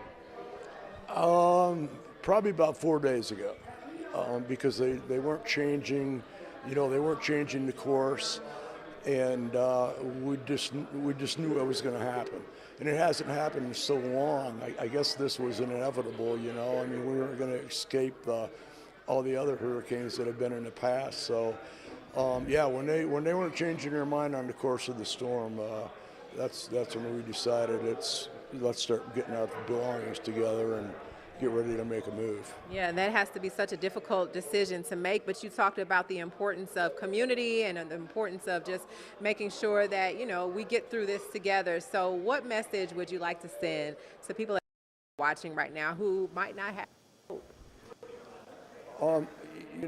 It's not in our hands. Everything can be put back together. Lives cannot be brought back. And we're just hoping the best for everybody. There's people that don't have means to get out of here. I feel terrible for those folks. I just hope everybody's families stay intact, and we come out on the end of this doing as well as we can. Yeah, I think we're all hoping for that. Thank you so much, Marty, for taking the time. We're glad you're doing all right. Thank you. Sending it back to you guys. I mean, if you have any other questions, happy to take those as well. No, really wise words from Marty there. We're grateful that he and his family are okay tonight. So glad they evacuated. Hope others did as well. Yeah. We want to give you a live look right now in Dunedin so you can just see exactly this wind, as Bobby's talked about. We still are going through it. This wind on the back end is going to be really, really intense. This is where we saw a lot of rescues. If you joined us for coverage during Hurricane Helene, this is an area where we saw a lot of those rescue boats coming in and bringing people out. Right now, you can just see that wind just pushing the rain through, just relentless. All right, we want to go to 10 Tampa Bay's Angelina Salcido. She is in downtown Tampa right now. Angie, where are you? What are you seeing? So we are in Ybor City right now. We moved from the location that we were at along the convention center to this area because this is actually our hotel. So we are in the parking structure in our hotel. This is a safe place for us to be in. The winds here are whipping, and they're much stronger than what we've experienced throughout the last several hours that we've been reporting. But in the area that we're at right now, we aren't really getting hit by those winds. But you can just take a look and kind of see what it looks like out here in Ybor City. Sheets of rain just powering through this area as the wind continues to pick up, and the rain, of course, is falling pretty heavily as well. We've seen some ponding on the roads as we were driving back to our hotel. We also saw some flooded roads down in downtown Tampa. There is one road very close to Amalie Arena that had a lot of water that was over it, so we avoided that as we were driving back to our hotel, came back to safety. There are a few people that have evacuated to our hotel that are staying here that are coming out periodically just to kind of see what things are looking like. They take a look at the wind, or they bring their dog out because their dogs are staying with them too, and then they bring them back inside. They're just happy to have a safe place to stay. So again, we're in that excessive wind warning. They had issued that earlier today up until 9:30 p.m. That, of course, is fully in effect right now. And Tampa Police Chief Lee Burkaw actually just mentioned that. He is currently stationed in the EOC. He's asking people to make sure that they shelter in place because nobody should be out on the roads during this time. He wants to make sure that people stay safe. Our sheriff as well, Chad Chronister, wants to make sure that people stay safe. A little while ago, he had said that they were continuing to respond to calls. We're going to be checking in with him to see if they're still doing that as these winds continue to pick up. But that's a current picture here in downtown Tampa. A lot of people just making sure that they hunker down and stay safe as Hurricane Milton makes its way through here. Yeah, you can really see the winds have picked up there, Angie. Tell me exactly, where are you right now? What location? So we are at the Hampton Inn Suites in Ybor City. So it's right off of 7th Street. If we go a little bit this way, we'll be able to go down 7th and go down all of the businesses that prepped for Hurricane Milton and tried to make sure that neither wind was going to blow out their doors or the flooding in that area. If it does happen, their businesses would be protected from that as well. As you know, we've had so much debris for Hurricane Helene. And I'm wondering, are you seeing a lot of that debris flying through the air? we have not seen debris flying through the air currently. What we have seen is a lot of the palm fronds from the palm trees end up coming down, and that is the grand majority of what we've seen. I can tell you that before the storm, though, we were on Davis Islands. We know that Davis Islands was hit extremely hard by Hurricane Helene, and many of those homes still had piles of debris there. I can only imagine what that looks like right now on Davis Islands. Many of the people that we spoke to there chose to evacuate, whether that was to Lutz or to somewhere that was outside of the state, or maybe just even a little bit further inland. They wanted to make sure that they weren't there just in case any of those piles that weren't able to be picked up by the city or by the state ended up becoming projectiles in hurricane force winds like this. Yeah, that's a real concern, and we've not gotten reports about that yet, but we certainly know there's a lot of debris out there. You know, checking in on Did we just lose a light? Little flash We just of lost light. it. Yeah, sorry, that that got me for a minute there. We do have a live look right now at Ulmerton Road and Roosevelt, and you heard all of that in Angie's live shot, and you can see it just really pushing through, the wind picking up right there. Let's take Punta Gorda if we can right here. This is a live picture from Punta Gorda, and again, you can see the leaves or the palm fronds out there blowing and the water moving right there. But it does not look like the intense wind that we've seen in other parts of our area lately. So I was just looking because I was trying to give you some perspective. If you're familiar with Punta Gorda, I believe this is in the Fisherman's Village area, which, this is I think it's Gilchrist Park that we're looking at. So there's that barrier, and obviously the water has come over that, the surge has come over that. And it's an area where we have seen this type of surge before. And, it's just sad. These are the communities that have had this repeatedly, and you just hope that everybody is okay. Yeah. There's some things you need to know about, and we want to share those with you right now if we can. 3 important things to sort of keep in mind as we move forward. The Northeast and Southwest sewer plants in St. Pete have shut down. So what that means is they shut that down preemptively because they do not want saltwater incursion into the plants, which could really damage the controls of them. So they shut that down preemptively. But what it means is you cannot use your toilet, can't flush your toilet. Otherwise, the sewage could come up into your home. So we don't want that.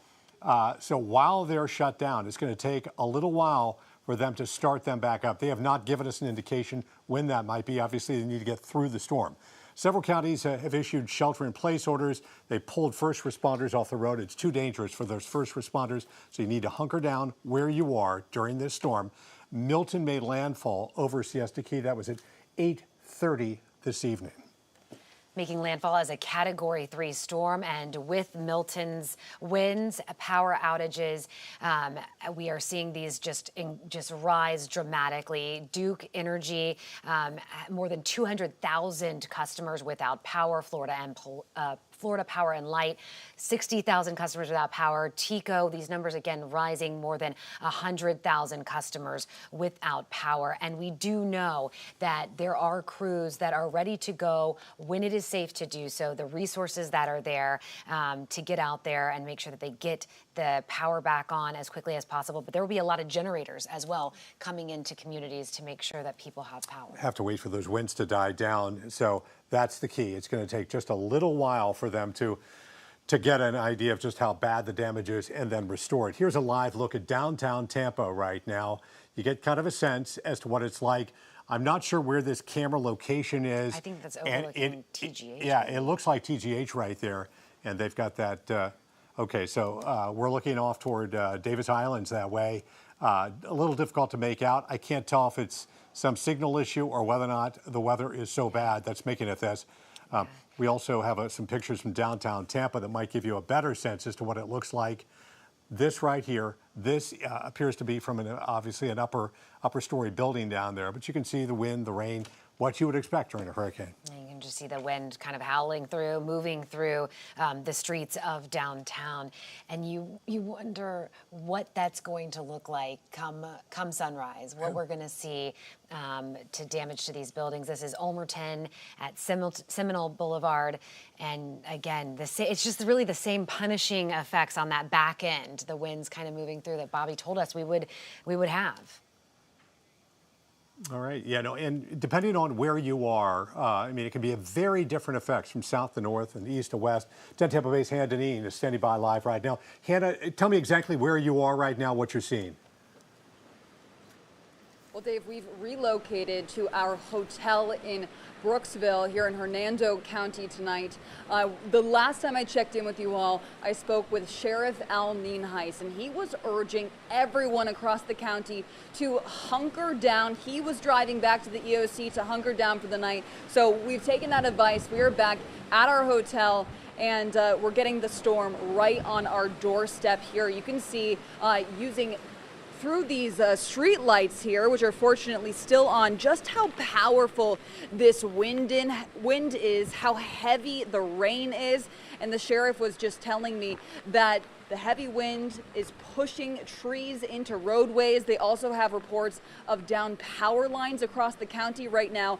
And because of the strong wind, they have suspended their normal routine emergency operation, which includes debris pickup. They will not be out cleaning up those trees or those power lines overnight. They will wait to do that damage assessment in the morning. So all the more reason for them right now to have everyone hunker down. The roads are not a safe place to be.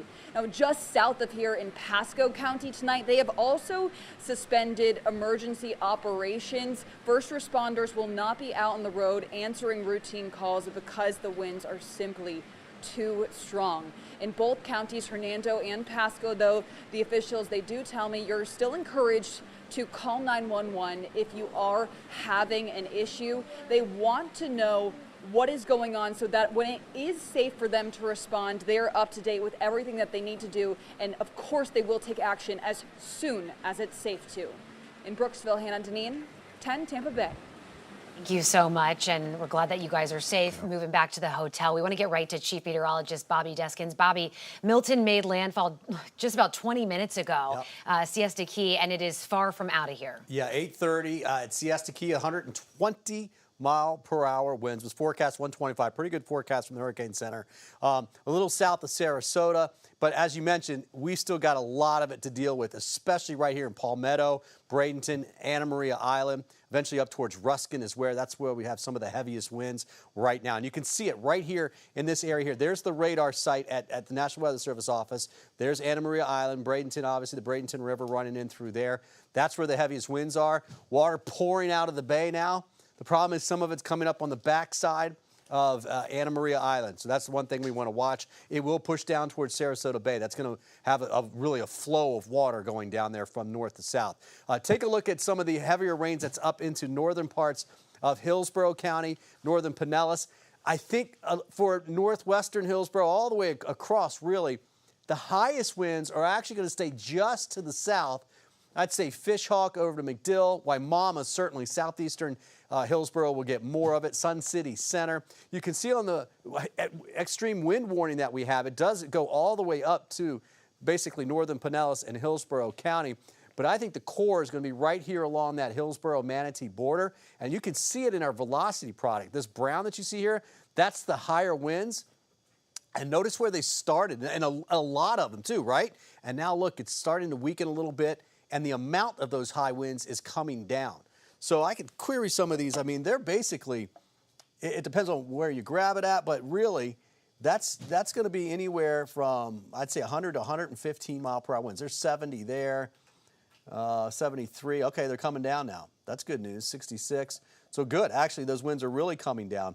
But we could go with gusts in the 80s as this moves through, especially in this brown area that you see right in here, which is right over top of Anna Maria Island, Bradenton, heading on down to the northern end of Longboat Key as well, too. Gosh, the backside of Longboat Key is getting a ton of wind right now. Those will be gusts in the 70s and 80s. And again, it's shrinking, so by the time this gets over to Duet, we won't have as much wind with that. It will start to fall apart at least a little bit.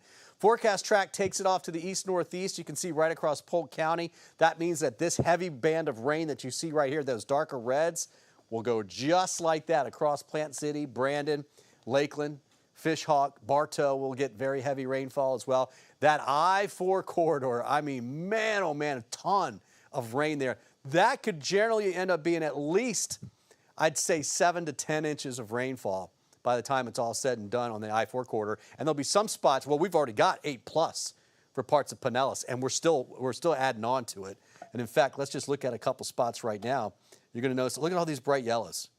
So all of those are basically numbers that are going to be, let's get over here, Bel Air Bluffs, South St. Pete. We're talking 10, we're already pushing 10 inches, like a foot of rain south of downtown St. Petersburg. Now that's estimated by the Doppler, but that's legit. That'll pan out. We'll see some spots that are just like that. You get down towards Anna Maria Island, and this is water from the sky. This is not water from the ground, about 10 inches there. And then this should spread more as we get towards Brandon and Lakeland through the next 3 to 4 hours or so. It's going to take that long, really, before we get out here, especially 3 hours. Now, the track, you can see what it was where we tracked it from before. It's basically going to continue to move to the north and the east. This is midnight. And so those strong rain bands are right in here now. I think it's a little bit further to the south. But what's happening up into Pasco, Hernando, and Citrus is still really heavy rainfall. And in fact, the winds will stay steady, especially in eastern Pasco County, Dade City, Zephyr Hills. I think the winds will actually come up just a little bit. And same thing over in eastern parts of Hernando County. And then, yeah, I think even eastern Citrus, well, the winds will come up a little bit. This is moving up through Orlando eventually. That's around midnight tonight. And then gradually, as we get past midnight, the winds turn to the north and the northwest, but they start coming down. We'll still get some real high gusts, especially from Bel Air all the way up, Indian Rocks Beach, really, all the way up. We'll see some pretty good wind gusts coming in off the Gulf of Mexico. But overall, by that time, the storm center is out just south of Orlando and moving towards the Space Coast. Okay, that's 8 o'clock tomorrow morning. Sun's coming up. We get to see what the damage was. Winds are dying down. Temperatures are cool. It's like 70 degrees outside right now. We don't mention that much during hurricanes, but it's much cooler. And tomorrow, drier air is moving in. It's going to feel good. It's our first cold front, really, of the season. Still have the the hurricane warnings. Tornado watch has been pulled back just a little bit. This is the wind profile. And watch how the size of this gets smaller as it moves onshore. So Cat 1 all the way over, except the Cat 1 winds will be in this small little area right here near Cape Canaveral. All right, right over the Space Coast. This is 6 a.m., by the way. Look how the winds are in the yellow now for the Tampa area, really coming down. And then really by about 8 o'clock, they're almost all out of that, gusts in the 40s. And so it'll be breezy tomorrow, north to northwest winds, but we're talking winds in the teens and 20s with gusts up to maybe 30 miles per hour. So a little bit on the breezy side, but it'll feel nice out there. So we're looking pretty good, guys, at this particular point. We still got a long night ahead of us, especially in the next 3 to 4 hours, especially Manatee County, southern Hillsborough, and then we're going to push it into Polk County closer to midnight tonight. All right, I'm Dave Wagner along with Courtney Robinson. You're watching 10 Tampa Bay, and here are our continuing coverage of Hurricane Milton. It's been a crazy few hours trying to kind of process this as we think about our own homes and own families. And then we think of all the others in our area impacted. Some of us might have been spared, but keep in mind others are really hurting tonight. So we'll get a better idea come the light of day who really was impacted most by this storm. And it was the wind. There's still surge waters impacting people, and there are other impacts as well during this event. Right now, the wastewater treatment plants in St. Pete, the northeast and southwest wastewater treatment plants, those have been taken offline. This was something that the city of St. Pete said that they would most likely do. They did this during Hurricane Helene as well to protect that. But what this means for you and your home, anything that you drain, so if you flush the toilet, that can back up into your home. So you want to avoid doing that. They hope to have those on, I think, within like the next 48 hours. But again, that will all depend on what we find. Yeah, and that's, with Helene, it was 48 hours after the storm had ended. So who knows when that might start. But they'll give us an idea when that will happen. Here's a live look right now. This is Park Boulevard. We're taking a look here at Oakhurst Road. I believe we have a live picture. Yep. And you see the stoplights there kind of spinning around as you would expect during a hurricane force winds there. But, strong winds anyway. Hurricane coming in, you would expect street lights to be moving around a bit. I want to show you some video. Now, this was earlier, obviously, when it's daylight. Right now, it is too dark and it is much too windy out. Bobby, take a look at this. This is the Hillsborough Bay, kind of at the very, almost like the southern peninsula, right, of South Tampa. And you can just see that the outgoing water, right, pulling it out of the bay. This was earlier, again, where you could see it in the daylight, but now the person who said this, it's just too dark and it's too windy. It's not safe right now to go out, but they say still looking good. The water's still really low right there. This is on the east side of South Tampa. Yeah. Looking live at Key West right now, heading to Key West, Florida, the southernmost point of Florida, and this is what it looks like there. Wow. Is that Key West? Is that Key West that we're looking at? That is really, wow. That's more rain and more wind than I anticipated. Is that what you would expect down there right now in Key West, Bobby? No. No. Yeah. No, I'm looking at that wondering where is that? Yeah. I don't know where that is on Key West. It doesn't, but we do have a live camera outside of where we are here in East Lake. This is on Hillsborough Avenue, and we can hear it outside, right? That wind coming through, the rain coming down. Good news to whoever parked in front. Your cars are okay. All right. We are keeping an eye on as many places as we can, trying to bring you these live pictures because, boy, it varies so much from place to place to place, whether or not you're north, south, east or west. It just makes a big difference where you are and how this storm impacted you. Yeah. We have Luke Clary, who is live for us in St. Pete, and he's inside. Oh, you've come back out. Okay, you were inside of your hotel the last time we spoke with you, Luke, and they had really shut those doors and really didn't want people coming in or out. What's going on now? Hey guys, yeah, we just stepped outside of the hotel. We wanted to bring you a view of the winds out here. I know a lot of people are maybe breathing a sigh of relief, feeling that they dodged a bullet here in St. Pete, but I just wanted to show you how powerful the winds are still blowing here. This is on 4th Street and 3rd Avenue, and as you can see, the trees there are blowing in the wind. The signs are really moving back and forth. Actually, if we take a look over here, Daisy, you can also see the tree branches swaying in the wind, and you may be able to make out some of the branches that have fallen on the ground here. So a lot of flying debris. This is just not a place that you really want to be right now. We're standing underneath an awning just outside of our hotel so we can bring you these images, and soon we're going to be heading right back inside. I want to show you some video from earlier on this very same street corner, and you might be able to make out in the distance there some flashing lights. Those are some transformers flashing, and we've seen our power flickering on and off here throughout the course of the evening. So far, in this building, and as far as I can tell, in this neighborhood, the power is still on, which people can breathe a sigh of relief for the moment. But as you can clearly see, if you come back out here to us live, this is a very powerful storm. The winds are blowing up and down the streets here. The rain is coming down in sheets. We just wanted to step outside here for a moment so you can get a look at this. While you're down there, you talked about debris. Have you seen debris flying down the streets? Because there's so much of it in St. Pete. I have not seen anything flying through the air right now. If you just look straight across that intersection there, though, you might be able to see a number of branches on the ground there as well. And the water is just starting to pool up. Can you see that in the gutter there running through? But I've not seen much in the way of flying debris so far, so that's fortunate. Yeah, that is fortunate because that's kind of been our concern, that they just could not get around quickly enough in St. Petersburg to pick up all that debris from Helene. And, we all have debris around our neighborhoods, and we've been looking at it thinking, oh no, here's this powerful hurricane coming our way, and the ability of this storm to pick it up and to, projectiles. So a very big concern, and what we were, people really pressing crews about. Right. I want to give you a live look at Ulmerton Road at Seminole Boulevard. This is in Largo, and here you can kind of see much of the same, right, with that wind really pushing through. I was wondering if we may see some of that debris kind of flying through here. These city communities our cities that we're talking about, we haven't really seen as much of that, but it's those barrier islands where so much of it, I mean, they really did their best to remove things, but with the surge, it was anticipated that it would be in the Gulf, and of course picked up by the winds and tossed where it didn't need to go. Yeah, I mean, you look at the wind right there, and imagine, you know how windy it can be out at the beach, and how exposed some of those areas are, like Tierra Verde, like Anna Maria Island, like Siesta Key.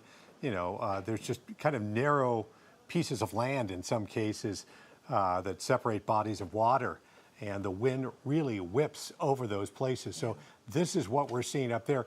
You know, and again, some of these areas, you know, with Helene, people did not evacuate. No. And so I'm grateful that so many people did, and we saw those people on the roads over the past couple of days really getting out of town. Wow, look at that, right? Pinellas Park. Oh, downtown Tampa. I know. I was actually trying to get my bearings. I was like, I think this is downtown Tampa. Yeah. This is downtown Tampa, and same, right, where you're really seeing the wind kind of pushing through in these narrow, in between the buildings, and we've had 82-mile-per-hour gusts at Tampa. Well, 82-mile-per-hour gusts at Tampa. Yeah. We've had 90 at St. Pete. And when you say at Tampa International? Tampa International and St. Pete Clearwater Airport. Okay. St. Pete Clearwater had or St. Petersburg, probably was Albert Whitted. Okay. Had 90. Wow. And we just got 100-mile-per-hour wind gusts out on Egmont Key. Wow. And that's not surprising. Always windier out there, but boy, that's very strong. The winds out there. Are these records, Bobby? It's hard too early to tell right now. Not to put you on the spot. Well, you know, the records, because last time we got hit like this was in 21 with a big storm, and we didn't have as many locations, and so we may not have a record at Egmont Key at that time. I don't know about that particular. Okay, this is outside our remote studios here in Tampa. You get kind of a sense as to what it's like outside. Hillsborough we're protected. Avenue. Yeah, Hillsborough Avenue. Yep, and we're in a protected building, so we feel good about that. We're on high land, so that's an important thing, and hope you are, wherever you are right now, in a safe place and feel good about it. Bobby, just for people who are listening and they've taken the phone into that safe space, stay in there, you know, just keep kind of pushing through the back end of this. Yeah, it looks to me now that the worst of it is actually getting to be still down there in Manatee County, but if you're down in southwest, say, Palmetto area, you know, that area, and eventually really close to Apollo Beach, that's where the heaviest winds are going to be. Okay. The further north you get up there, even in downtown Tampa, I mean, gusts in the 80s, but nothing like, 100-mile-per-hour gusts we have out at Egmont. Egmont, we expect, as you said, Dave, it's a northeast wind. It's literally coming right down the bay. Yep. So we expect that to be high, but certainly in the 90s there on that coast near Port Manatee, Palmetto, the Skyway Bridge, and that's all shifting over towards Sun City Center. And in fact, Ruskin right now just starting to really get into the heavy wind. Ruskin right now. Yeah. And Egmont Key got really hammered with Helene as well. It really created a mess out there. Miguel Octavio joins us right now. He's standing by live. Miguel, where are you right now? What are you seeing?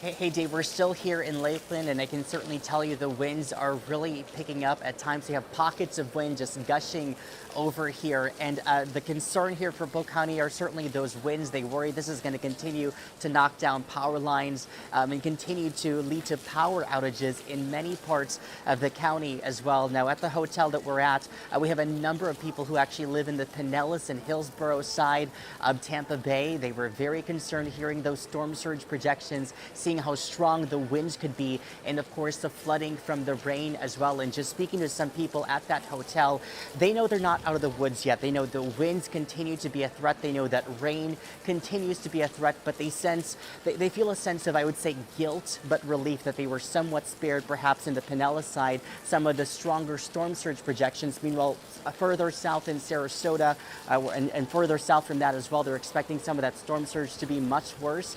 Right now, they're keeping an eye on their homes, looking through their ring cameras as long as they can before the power goes out. I actually spoke to one woman who evacuated to this hotel with her 3-year-old daughter and her husband. In the past, they never really evacuated before, but seeing the impact from Helene and seeing the projections for this storm, they wanted to make sure they were safe. Let's take a listen to what she had to say here if we're able to pull up that soundbite. I feel bad for people who actually get really hit because I think there will be a lot of flooding and damage again, and I hope these people evacuated because, you know, it's the right thing to do if you're under that danger. Yeah, and that mother, we spoke to, her name, that's Katerina. Again, she hasn't in the past really evacuated before, but seeing those projections, she wanted to make sure she and her family were safe. And right now, she was telling me, although her home in the Pinellas side, we know that there's still the threat of rain and wind out there, but she knows this isn't over yet. But she's really hoping those other people who live in those more vulnerable areas, especially down to our south in the Sarasota Manatee side, took those evacuation orders seriously and that they can be safe. So there's a bit of relief from people here when it comes to those storm surge projections, but they know the wind and the rain continues to be a threat. Now down here in Polk County, the county warns that as this storm continues to move across the state, cuts across the state, they're continuing to anticipate the impact here from the power outages, those winds, especially the impact on those mobile home parks, RVs and campers as well. That's why they were trying to get as many people into those shelters as fast as they can before the brunt of this storm. Certainly right now would be too late. This is not the safe kind of conditions to drive in. We're under some sort of awning here, keeping us somewhat protected, but I can tell you the wind is picking up a bit more, some flickering of the lights here, so we're anticipating the potential for power outages here and throughout the county. So right now they're just hoping people continue to shelter in place because they're anticipating this storm to continue to wreak havoc in some ways as it cuts across the state here, Dave and Courtney. That's right, and you do want to shelter in place right now. That is really good advice. Again, Hurricane Milton making landfall around 8:30 this evening as a Category 3 storm making landfall in Siesta Key. Chris Vickers is with us, and Chris, when we look at look at Hurricane Milton. This was twice at Category 5 strength. Right. Yeah. It went through those ebbs and flows, and we expected there would be some weakening as it approached landfall. We anticipated it would be somewhere between a Category 3 and at one point even as dire as a Category 4 storm, and that situation certainly off the table as it has now made landfall as a Category 3 storm. This was just about less than an hour ago at winds to 120 miles per hour right over the Siesta Key area. Now, what we're feeling right now is the brunt of some of the higher winds and really torrential rain. We still have that extreme wind warning. Again, one of those more rare alerts that's issued when you get a tropical cyclone such as this that makes landfall as that eye center or the center of the eye wall comes onshore, comes with some of the highest winds, and those extreme wind gusts continuing to come across parts of Pinellas County into Hillsborough County and inland of I-75 as well. So some of the wind gusts that we've seen, Egmont Channel, 100 miles per hour, St. Pete, Clearwater, 83. We had Sarasota, Bradenton at 93 miles per hour, down toward Venice, 97 miles per hour, where some of the high wind reports that have come in and some of the higher winds now coming through Lakeland and Tampa. So we do anticipate that those numbers likely to go up. That is as of 9 p.m., some of those high winds. So that high wind field is going to continue to make its way more inland. It's pushing with all that force because, again, that was generating that force. Milton had been really drawing its energy from that warmer tropical waters. It did encounter the higher wind shear and some drier air that eventually did do some weakening as it made its approach to the Florida coastline, so we're fortunate for that. But now that energy, that momentum is carrying inland and some of those higher winds where they still could reach to about 100 miles per hour, potentially even for a few areas inland, where we're going to see those high winds cut across the state of Florida, and eventually those winds are going to pick up even more so toward Lakeland as we go through the next 30 to 60 minutes.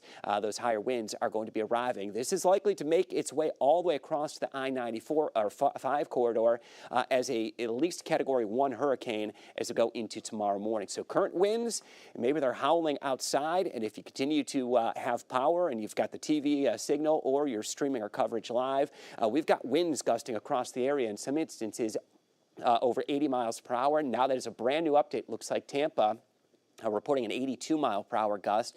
Down towards St. Petersburg, 86 miles per hour, and closer to the eye. If things have gotten calm recently out there toward parts of outside of Sarasota, that is due to the fact that you're actually in the center of the eye, and maybe it's the pressure that's dropping that's resulting in your ears popping a little bit. You feel it like you're going on a roller coaster as that pressure drops and things go calm toward the center of the eye.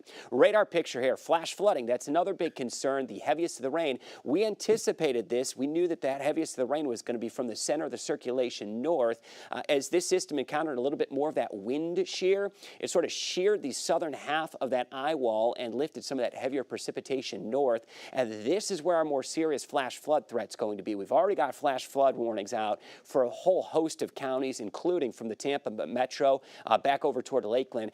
Essentially put, we don't want you traveling, obviously, for any reason, for a multitude of reasons, the high winds, the flash flooding concern. And we've got some of that really heavy rainfall that's now beginning to pivot around the eye wall. So this is the western and northern eye wall that is making its way just over Tampa Bay, and that is where we're getting some high winds, but also extremely torrential rain. So we could be talking rainfall rates of 1 to 2, even up to 3 inches per hour that may continue to come down as this band is very slow in its movement. Now that we're seeing that forward motion that is slowed a little bit, that Milton has made landfall. So very heavy rainfall up the I-75 corridor all the way up to Interstate 4, and that rain then continues from Tampa eastbound on I-4 out toward Lakeland, where it is a torrential downpour that is occurring. I'm going to take you through this nice and slow. It's the hour-by-hour high-resolution forecast, and we're going to talk what's going to be unfolding really over the next couple of hours, because we're still in the thick of things, not only with the heavy rain, but also the high winds. So here's the back edge of that eye wall that's going to be coming onshore really in the next 60 minutes. We're going to have that full landfall pushing in.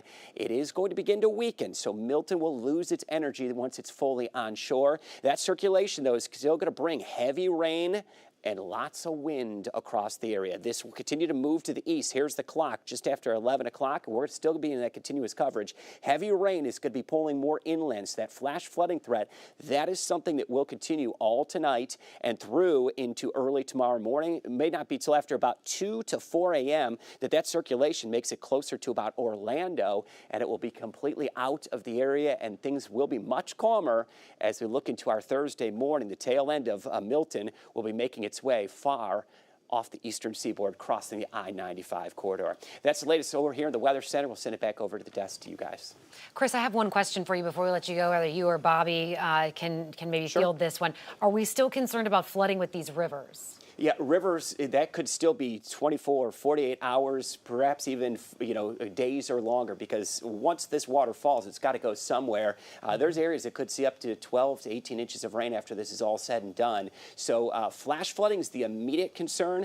That's tonight into early tomorrow morning. River flooding, that's something that may take a few days to actually filter out. All right, we want to take a look at power outages. Let's go live to Melissa Sasis, Duke Energy Florida president, on the phone with us. Melissa, are you able to hear us? You're with Dave Wagner and Courtney Robinson, 10 Tampa Bay. I am. Good evening, gentlemen. Yeah, good evening to you too, and we appreciate you being with us. But let me just ask you a first question. What kind of outages are you seeing? What kind of problems are being presented to you? So right now we have about 275,000 customers off, and we have restored 62,000 across the 35 counties that we serve. For Pinellas County, it's about 190,000 of the 275 that I just mentioned, and we've been able to restore 32,000 so far through the weather.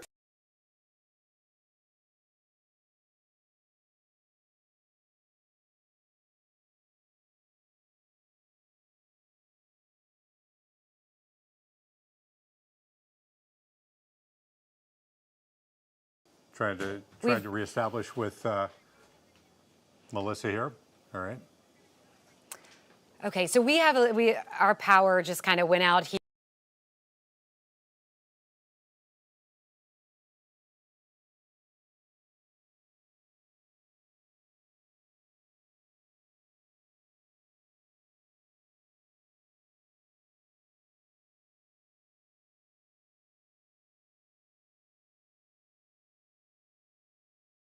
Going through this where the power comes, the power goes, and so we're trying to stay on here and make sure that you have the information that you need. This is Bradenton, and you can see that wind still pushing through, the rain coming with it as well outside of the Bradenton Police Department. All right, let's take a look at the Hotel Floridian right here. This gives you kind of a sense as to what this looks like right here. You can tell This is looking east, we're told. So you see the cranes there, and the good news is 2 of the cranes are upright. So that's a good sign there that they have not had problems with those cranes right there. There has been a concern about that.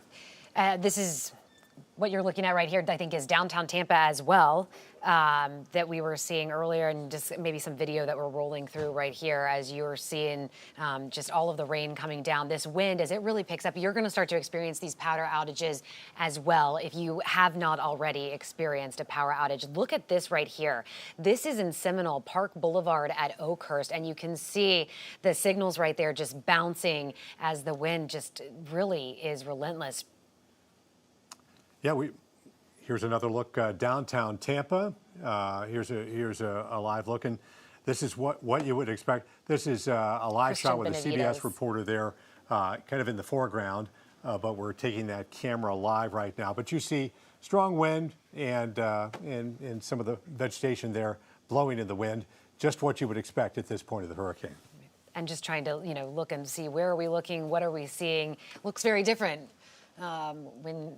when we're looking at it. Well, and I think people are, they're behind protected walls and that kind of thing at this point. But we'll try our best to get Melissa Sasas from Duke Energy, the Florida president. She was kind of explaining some of the outages there, and you can understand why, given the wind out there right now, just a tremendous amount of wind that's causing problems. I'm kind of shocked that they have been able to restore power in the middle of this storm. And what's also interesting right now, Dave, is that in these shots that we've taken, actually the power is on to some of these major, traffic signals and buildings that need the power. So that is a good thing to see right there. We do have Chris Hurst, who is live for us in Orlando, like so many of you. He evacuated that way. And Chris, I know you've talked with so many people. They want to know what's happened. What does it look like? Yeah, and so many of them now are sort of glued to their radar as we finally have landfall in Siesta Key from Milton. We actually helped a couple of people download the 10 Tampa Bay Plus app so they could look at the radar right there on their phones. A lot of them crossing fingers, thinking that if they lived right along the coastline, in some areas that maybe the storm surge isn't going to be as high as they feared, and maybe the rainfall totals aren't going to be as high. But I got to tell you, we have some folks that might be heading to bed here at this hotel that are evacuees from Tampa Bay. We're at the DoubleTree in Orlando. This is kind of the trick time, right? Because you can see those bands still reform and be very thick. And we really don't know if Milton is going to slow any more than is already forecasted and maybe hover a little bit more than we anticipated. So while we're all breathing a sigh of relief, we cannot let our guard down on what we potentially could return to. But we are still out here in Orlando, in Orange County, where the winds have been gusty at times, and certainly Justin is going to try and zoom in on that stop sign. Signs like that are low on the ground, one of the things we look at to determine whether it's safe for us to be out there. A lot of times when the winds get up really, really high, 80, 90, 100 miles an hour, it's going to start to tear those signs like aluminum foil. But because they're holding up, we're not seeing really any branches on the ground right now where we are in Orange County. We think it's safe to be out here, but we just want to show you that the conditions still are pretty intense. Although I will say the winds, they look like they're really nasty, but the gusts really only into the 40s, maybe touching 50, but sustained winds in the 20s and 30s right now. So the other thing that a lot of people are looking at really is sort of how bifurcated the rain line is with this storm right now. Really, Mother Nature putting on quite the masterclass. It could be that the rain tapers off here in Orange County in the next couple of hours. It depends if the moisture still will push farther to the north and east, or will it start to clear out from the south and from the east. But right now, folks crossing fingers, holding their breath here while they are 100 miles away from their home, thinking that maybe they will have something to go back to when they return, when the sun comes up tomorrow and into Friday and into Saturday. Back to you, Dave. All right, yeah, good point here. A lot of people losing internet, a lot of people losing various services right now. Melissa Sasas joins us right now. She is the president of Duke Energy Florida. Sorry we got cut off from you last time. We took a bit of a power hit ourselves here, but I was impressed when you were talking about restoring some of the electrical power in the area. How do you do that in the middle of a storm? How complicated is that as the storm is ongoing? So of the 275,000 customers that have been off since the beginning of the storm and the 62,000 that are restored, most of those are restored automatically to our self-healing grid because once the winds are above 39 miles per hour, we're unable to then cruise out, especially in bucket trucks. But the investment through our storm protection plan and hardening the grid allows us to all technology to automatically reroute power. So sorry to interrupt you, Melissa. We're having some trouble hearing you. We have a bad connection. We realize a lot of people are having trouble connecting with each other right now. We're just among those. So we apologize. It's happened a couple of times. We'll try our best to get the information and bring it to you. Where do you guys want to go? What do we have here? I can take it. Got some weather to talk about, that's for sure. All right, Bobby says he has some weather that he wants to talk about. I want to show some video earlier because one thing that Bobby has talked a lot about during this is the tornadoes, and we have some video from Fort Myers from earlier as we saw. Okay, Bobby. All right. Well, I'll take it. Thank Here you. we go. Some good news here. This stretch of water right here, of rain, I should say, is actually getting a little bit better. It's getting smaller, and that is the key because the smaller that gets, the less wind we're going to get as we go through the overnight hours in that area. Lost my TV over here. That's okay. So if I put this into motion, watch how that gets smaller. You see that? See how that's getting smaller right there? That's the highest wind. Now, that doesn't mean that we're not still seeing high winds. Let me go around and query some of this.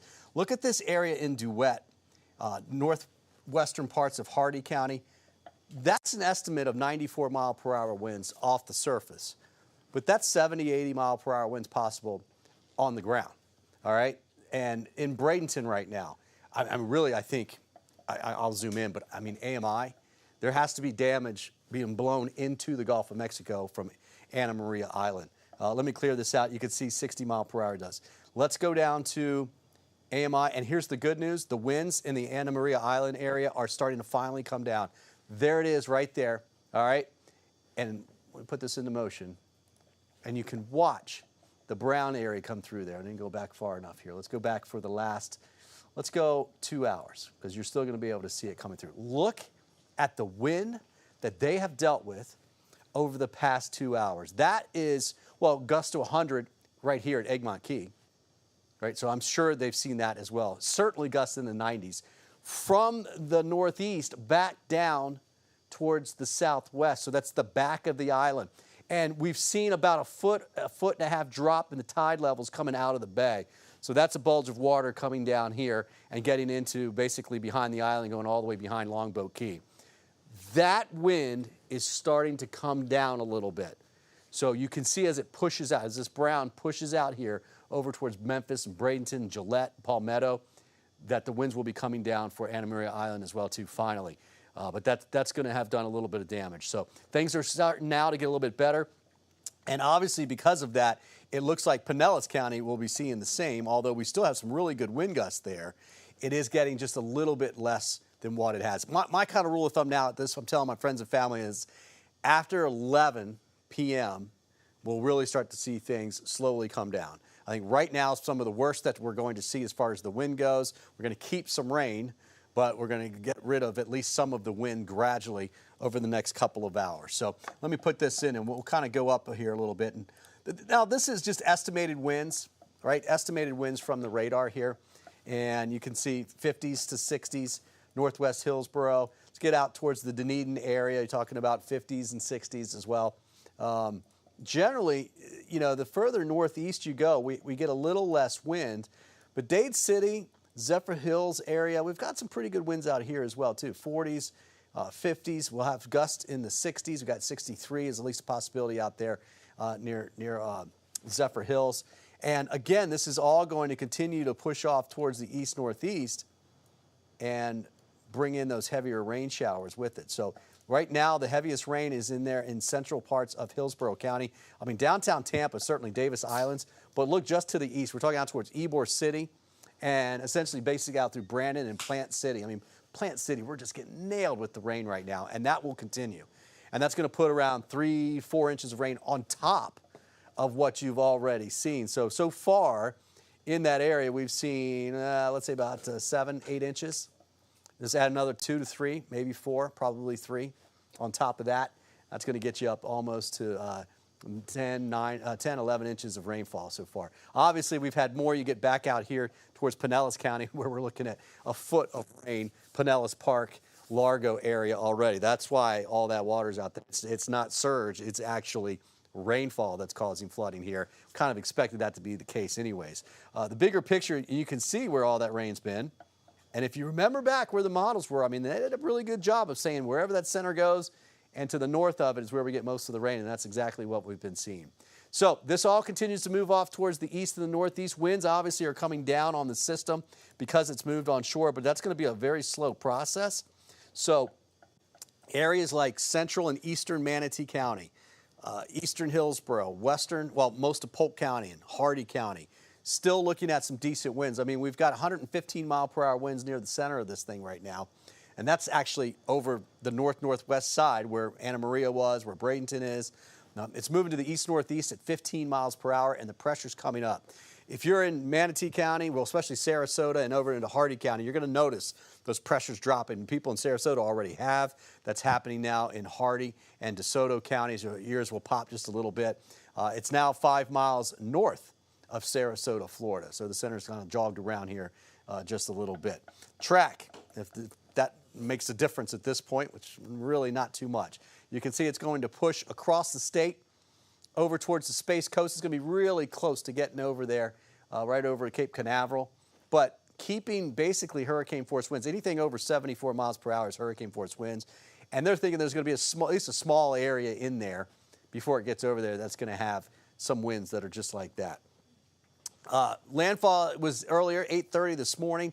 This evening, excuse me. Notice the sound side here, the bottom, the south side, doesn't have as much rain, and that will continue. In fact, we're going to see the dry air continue to kind of move in on this, and that's helping knock down some of it. It's weakening the system, but it's also weakening because it's over land, but there's also wind shear up above it. So we've had a couple different things going on. We do have an update. Yeah. That is a flash flood emergency now. Uh-oh. That is for central Hillsborough County, northern Manatee County, and southeastern Pinellas County. Yeah. This flash flood emergency indicates that we've already had 10 to 14 inches of rain and additional rain that's going to come down. It's that band, it's that outer band that's just setting up shop right now. It's not moving. So flash flood emergency. There's some areas that have already seen over a foot of rain, and it could last another couple hours. So it's this area right here, and we've tracked most of that for you anyways, but that is going to slowly push off towards the east. But again, another 3 to 4 inches easily on top of it. And what's happening is, like, yeah, you get a ton of rain. I mean, 10, 12 inches of rainfall, but this is happening in the span of about an hour and a half. And that is a lot of rain in that amount of time. I mean, not all 12 inches of it, but about 4 to 6 inches in about an hour and a half. And that's a lot of rain, okay? And that will continue to push off. Now, what that emergency means is that water levels can come up quick. We're not talking just in rivers. We're talking in neighborhoods. We're talking on the roads. We're talking in those low spots. And it happens. Somebody builds a neighborhood here and it floods the areas around it. That type of thing will be happening in central and eastern Hillsborough County for the next hour and a half to 2 hours, okay? Because this is going to take its time. Even behind it, we have rain that has to fall. This is just the heavy stuff that you can see right there. Bobby, I was going to say, some people can't see you, so they're wondering, and you just said central, eastern Hillsborough County. That is where we're talking about that flash. Listening? Yep, they're listening to you. So central and eastern Hillsborough County, so Brandon, Plant City, down to Ruskin, Apollo Beach, those areas are in the emergency flood right now, okay? Flood warning for an emergency, and then basically quickly rising waters, and not just at the coast. This is not anything to do with that. This is in your neighborhood, if you live in that area, that you can get it. So look, if you're in the house, you should be anyways. The good news about all of this is that most folks have didn't hunker down, and that's the place to be. Keep in mind, if you live in Lakeland and down into Bartow, in Fishhawk, if you know you live in an area that floods really bad with heavy rainfall, I would get out of there now if you can. If you've got a neighbor's house, something you can go to, because this heavy rain is coming in your direction too. All right, guys? I'm not saying get out and drive. We're saying just go Yeah, next. no. Yeah. You don't want to go Yep. anywhere. You just want to get out of that. If your neighbor's higher ground over there, yep. you want to do that. Bobby, I can add something to this as well. The reason that this flash flood emergency was issued is the National Weather Service is saying that the amount of rain that is falling right now has a 1 in 500 year interval for reoccurrence. So 1 in 500 years. So they've said this certainly does warrant the fact that they've issued that flash flood emergency. So it is a very rare event that has occurred right now. And that flash flood, as Bobby said, this is an area that maybe hasn't been accustomed to seeing rainfall like this. It is all coming down so quickly. Much of this rain is coming down 2, 3, 4 inches per hour. It is an outer tropical rain band. So here it is, that rain band that is coming right over the Bay Area. So from St. Petersburg up into Tampa, and this is just parked here. This isn't going to be moving anywhere anytime soon. Just about 20 to 30 minutes ago, we went through that hour-by-hour forecast. This could be around for another couple of hours. We're seeing that heavy rainfall that is occurring. The intensity of that rainfall, perhaps rainfall you haven't seen like that hard in quite some time. So flash flood warning, that is an emergency that was issued. That will be out there for about another 2 hours as we get that outer band, so to speak, of Milton that is really going to be moving through. You can see that pivot point as well. So there's our circulation. We've got landfall. That occurred at 8:30. That occurred just over Siesta Key, and that continues to move inland. But the problem is, and Bobby mentioned it as well, the southern edge of this system, the southern edge of this tropical system, that was sheared off, but it was really transported to the northern side of that circulation. So that's essentially what happened here. It was sheared off with that wind shear, which was part of the process that actually weakened Milton to begin with as it made its landfall, but it's transported a lot of that tropical moisture right over the Tampa Bay area, and that's going to continue too. If I could give you a heads up as well, we're probably not going to see the last of this. This is likely to continue down the I-4 corridor as well, so over toward Lakeland and north of I-4, we're getting really heavy rainfall rates. Those estimates so far, and again, it puts us, we're going to be way beyond that scale there. We're going to be in excess of 12 to 14, even up to 16 inches of rain. Some of that really heavy rainfall down toward Pinellas Park.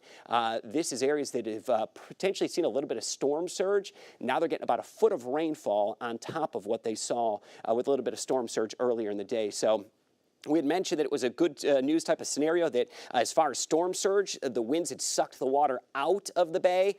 Well, what's coming from the sky is just as much of an issue because of flash flooding. It's going to be for areas that may be well inland and not accustomed to that. I did get some reports of storm surge, though, that were fairly minor compared to what occurred down towards Sarasota and areas and points to the south. So that's the latest on what we have with that one. But do need to treat that flash flood emergency with some serious tone, and I do expect that may not be done with it at this point. We could have additional flash flood emergencies still yet. So much water with very little place to go right now, and that's kind of overpowering the system. Let's check in with Emerald Marr. She's down in Bradenton right now. Emerald, what are you seeing down that way? Listen, Dave, let me tell you, this wind is nothing to play with. Okay, so we're in the hallway right now. We're just going to turn the camera around. We are not going outside because when we were kind of standing just over here, we have some hurricane watchers, some brave people who are going out there. I'm not setting foot out there, but we saw branches snapping, and I mean the wind would come through and whip, and you just heard a big crackle, and that's all I needed. That's all I needed, and I don't need to be out there. I don't need to play around with this at all. But you can seriously see just how strong the wind is. You can see how the bands and how everything is just kind of whipping through. So it just kind of brings it home how serious this storm is, something that we have not seen anybody in this area pretty much has seen in their lifetime. So we're just going to let you take a look at how the winds are whipping through and just blowing through the trees here, in some cases blowing some of them down. Like I said, we got a couple of brave people, some people you might remember that we spoke to before. We got Freddie back here. Freddie, what made you come back out and want to check this out and even set foot out there? Oh, I think it's very, it's really interesting seeing how the hurricane is just, it's crazy. I don't know, it's very, we're okay. Yes, we're okay, thank you. We're okay. Thank you. No, I can't come up with the word now, but it's just fascinating to see how like strong the winds are and the power of this hurricane, and we're not even in the middle of it, or I don't think so, at least. Yeah, absolutely, absolutely. So yeah, it's I don't know, it's a little scary, but it's cool. I gotta witness it. Yeah. I will say it's scary. Look, I'm not playing around. I'm not trying to be out there. That is scary. That is nothing to play with. So when everybody was saying this is not the storm that you want to ride out, what we saw out there is absolutely the reason why you wanted to listen to that. So very serious, you know, even though the storm has made landfall, obviously we are still seeing the impacts, the back end of that storm. Nothing to play with. We want everybody out there to be safe. Sending it back to you guys. Yeah, I think we are all sort of impressed by the power of Mother Nature. Remind me, where did Freddie evacuate from? So Freddie evacuated from Anna Maria Island, but you're actually from Sweden, though. Yeah, so my parents own a condo out on the island, so I decided to go here for a little sunny vacation, I thought, but... So a little different than a sunny vacation, though, huh? A little different, but it's, I mean, we've... the communities had come together after Helene a lot, and just helping clean out the houses and all that. And I think depending on how much damage this does, it's probably more. I think the communities are going to come together and help again. Yeah, they absolutely will. We've already seen that, as you mentioned, and hopefully, I know, I'm not going to say hopefully, I know we will see that again once this storm passes. But tell me, as you're seeing this, I know when we talked before, you were just kind of cool as a cucumber like your dad here, but how are you feeling now emotionally when you think about going back to your condo? It's going to be sad, of course, and I think hopefully our condo is going to be okay. I think because it's up on the second floor and all that, but it's going to be devastating to go out on the island and just see all the damage that is done to a lot of the houses that are underground. Some of them are probably just going to be gone, so it's going to be sad going out there for sure. And even though it's very interesting and fascinating seeing it, it's you can't forget about all the people that get really affected by it too, you know. Absolutely. And the people that are right in the storm. Yeah. Yeah. Thank you so much, Freddie, for taking some time to talk with us about this very serious storm. I know a lot of people are intrigued and fascinated and want to see what's going on, but it's something that you cannot play with. You got to be safe. Yeah, we really do appreciate his perspective there. It's helpful and gives us kind of a sense of where people's minds are right now. Well, we're approaching 10 o'clock. Hurricane Milton made landfall as a Category 3 on Siesta Key. You're watching 10 Tampa Bay as we continue our coverage of Hurricane Milton. I'm Courtney Robinson along with Dave Wagner. And it is impressive to see what Mother Nature continues to do here in our area. And you just think about everyone with the surge in Southwest Florida. Here's 3 important things to know right now. Milton made landfall over Siesta Key. That was at 8:30 this evening. Category 3 storm. 1 million customers without power across the state of Florida right now. They're working hard to restore them. We just talked to Melissa Stasis with President of Duke Energy Florida. They've already been able to restore power in some areas because they have kind of these self-healing kind of power. So that's been great. The Northeast and Southwest sewer plants in St. Pete are shut down right now. They did that proactively so there was not saltwater incursion into them. That'll take them a while once this storm passes to get them back online. In the meantime, you're not supposed to flush your toilets, otherwise sewage could come up into your house, and nobody wants that. And with this wind, we do see power outages rising. Duke Energy has more than 300,000 customers without power. FPL, more than 500,000. And TECO, almost 200,000 customers. And they are working to restore that, but there's only so much that you can do with the wind gusts that we're seeing right now. So they're working very quickly to do that. We are here off of Hillsborough Avenue, and you can see out onto Hillsborough Avenue kind of the wind that is coming through again in Tampa, just blowing, and all the rain as well. People still driving. We want to go to St. Petersburg, where we've been keeping an eye both outside and inside. Luke Clary has been at a hotel station, He was out on the pier earlier where it was really rough out there. Now he's been inside a hotel in downtown St. Pete, keeping an eye on things for us, talking to people who've evacuated. Okay, he stepped back outside. Let's check in with Luke. Are you able to hear us, Luke? Okay, he stepped outside, so that means he's not available to us. Let's take a live look if we can right now and hopefully give you a better picture of what it looks like on the outside. At Oldsmar. Yep. Oh, no, excuse me. Sorry, Tampa Road at Pine Avenue in Oldsmar. And this is what's happening right now. Just, you know, again, this is kind of going to keep coming through for the next few hours as it pushes inland, making its way across the state of Florida. We do have Luke Clary. He has a little more from us from St. Petersburg. We're standing just outside of our hotel in downtown St. Pete. We wanted to show you just how powerful the winds are blowing here. Take a look. Now, this is the intersection of 4th Street and 3rd Avenue, and you can see the rain just coming down in sheets. The wind just coming through here, blowing debris around. You might be able to make out over there. You see the water running through the gutter and a bit of tree debris that's sitting there. And we haven't seen much in the way of it flying around, but when the gusts come through here, as they are right now, it's not hard to see why people are so concerned about all of the debris left over from Hurricane Helene that crews did not have a chance to clean up before this storm came in. So once again, as we see some of the water pooling in the gutters, some of these gutters are clogged right now with tree debris, branches, and leaves. That could be a concern. We're about a block, 2 blocks from any of the mandatory evacuation zones, and we're about 40 feet above sea level here. So flooding is not a significant concern. We may be out of harm's way in terms of that storm surge, but as you can clearly see, the driving rain and those whipping winds remain a significant concern and a serious hazard from where we stand in downtown St. Pete. Luke Clary, 10 Tampa Bay. All right, Luke, thanks a lot. We want to take you live right now to Alternate 19 and Curlew Road to give you a sense as to what it is like in this area right now. So this is the same area where they had some of those evacuations up in Dunedin here. This is the look at it right now. It's not so much the rising water as it was during Hurricane Helene.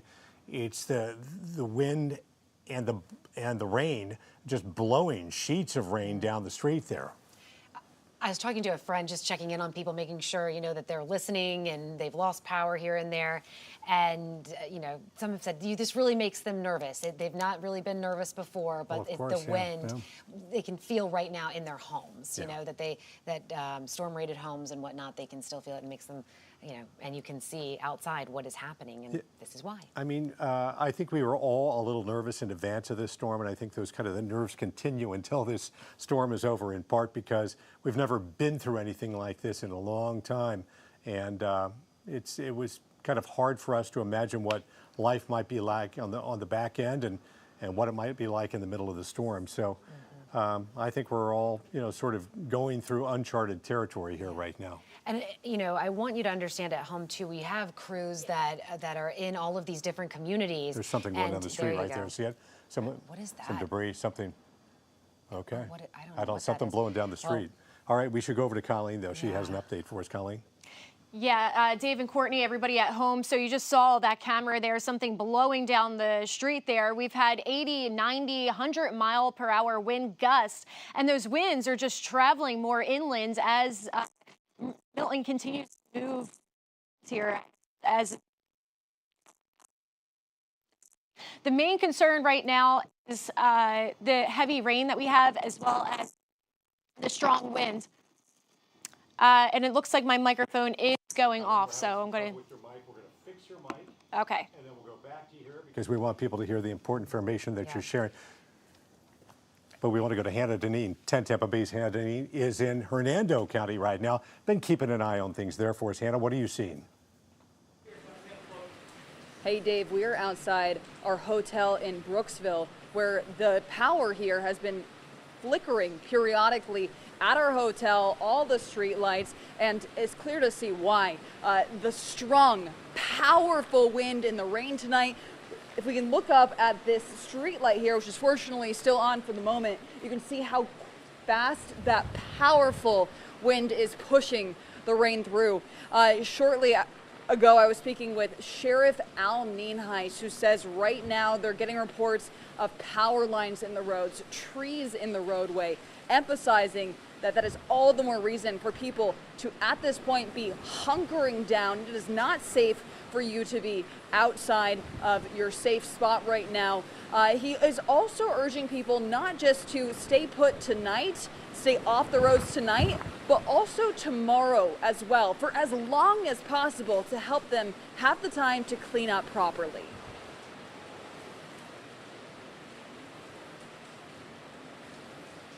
The ground is wet. It's been raining all day, which means it's very easy for those trees to come down, and then we have a large gust of wind, and that tree can come down at any moment. Unfortunately, oftentimes it'll take power lines down with it. It's probably going to take a while until this storm subsides, makes landfall, and moves on before we can really assess the damage and address some of those bigger issues. And I want to just take you out behind me just once again, Noel, if you can show them what we're seeing right now. This is the most powerful wind that we've seen so far tonight. Truly just incredible to see how quickly this water is blowing through this parking lot right now. And because of the strong winds right now, across Hernando County, across Pasco County, just south of us as well, they have suspended emergency operations where they're not sending out first responders right now because it's simply not safe for them to be responding to those routine calls. So if you do call 911 right now, they say they will not be able to send anyone out to you. However, they still want you to call so that they know what's going on, so that they can get out there and respond to you as quickly as possible. In Brooksville, Hannah Deneen, 10 Tampa Bay. Hannah, thank you very much. I can't help but notice the electric vehicles that are behind her, Sure. and glad to see that people had, take them with you when they evacuated. Colleen Campbell is here with us now. Colleen, we got your mic fixed, and you were talking about the wind speeds. Yes. So the wind speeds are very important, as well as the heavy rain. That's our main concern right now. We have that flash flood emergency for some of our counties that we're going to get to. But here's Hurricane Milton. Yes, still hurricane made landfall around 8:30 in Siesta Key. So continues to move inland, going to impact coast from coast. We've been saying that from the beginning. Let's take a zoom in here so you can see the reflectivity there. That heavy rain moving through portions of 275. But we're having issues with your microphone again. Apologies. Let's give you a live look right now at Ulmerton Road at Seminole Boulevard, if that's where we can go right now. And you could really just kind of underscore again the wind that Colleen is talking about, 82 in Tampa, 90, I think, at Albert Whitted. Right. Yeah, and it varies from place to place, of course, but strong wind gusts, some very strong sustained winds out there as well. And when we go to Tampa, take a look at some of the high winds down there. We're also seeing, again, it's sort of at times it's relatively calm. Oh, look at it. And at times, it's not. I mean, it's not what we saw in Hernando County, but strong winds there as well. In some places, we've seen streetlights moving. In other places, we see these signs really kind of jamming in the wind there. And we have high winds as well from Ybor City. We saw so many of those businesses boarded up, and you can see right here, hotel pool and all of that just coming off the roof of the hotel with their palm trees too, bending. That's one thing to keep in mind too, as you may be going to bed and then tomorrow waking up to look at what the damage. You want to make sure that you don't walk under these trees. Or near these trees, right? Because they have been weakened and the ground is saturated and they can come down even if they aren't down already. Yeah, power lines as well, so be very careful of those because you don't know which ones are hot there. So let's take a look at St. Pete if we can too. A lot of people evacuated parking garages. Some people are seeking protection in parking garages right now, but you look at the danger and these signs gets kind of whipping around there, and this is why they don't want you out there, because things like this, this sign could easily just fly through the air. You hear it smacking the ceiling there, but a lot of cars are parked in there right now. I would say that red one right there is in a little peril. Hopefully it's doing okay. But this is the mess that this hurricane causes. And you just don't want to be the recipient of a piece of metal out there, a piece of debris. And Bobby, I know we've talked about before with the underpasses not being safe. I kind of look at this and think, you know, yes, you've taken cover, but the way that the wind works and just picks things up, not necessarily the safest. We have a live look at US 19 at Olmerton Road that we want to give you right now. Again, coming up on 10 o'clock here on this Wednesday? It's a Wednesday. Wednesday. I know, it's long days and nights. And, you know, again, just the wind is so punishing. It really is. Yeah, it's punishing for a lot of people, and a lot of folks, you know, to our south are really hurting right now. It depends on how far you go south. And we go down to Fort Myers, for example. Take a live look right there, if we can, at Fort Myers.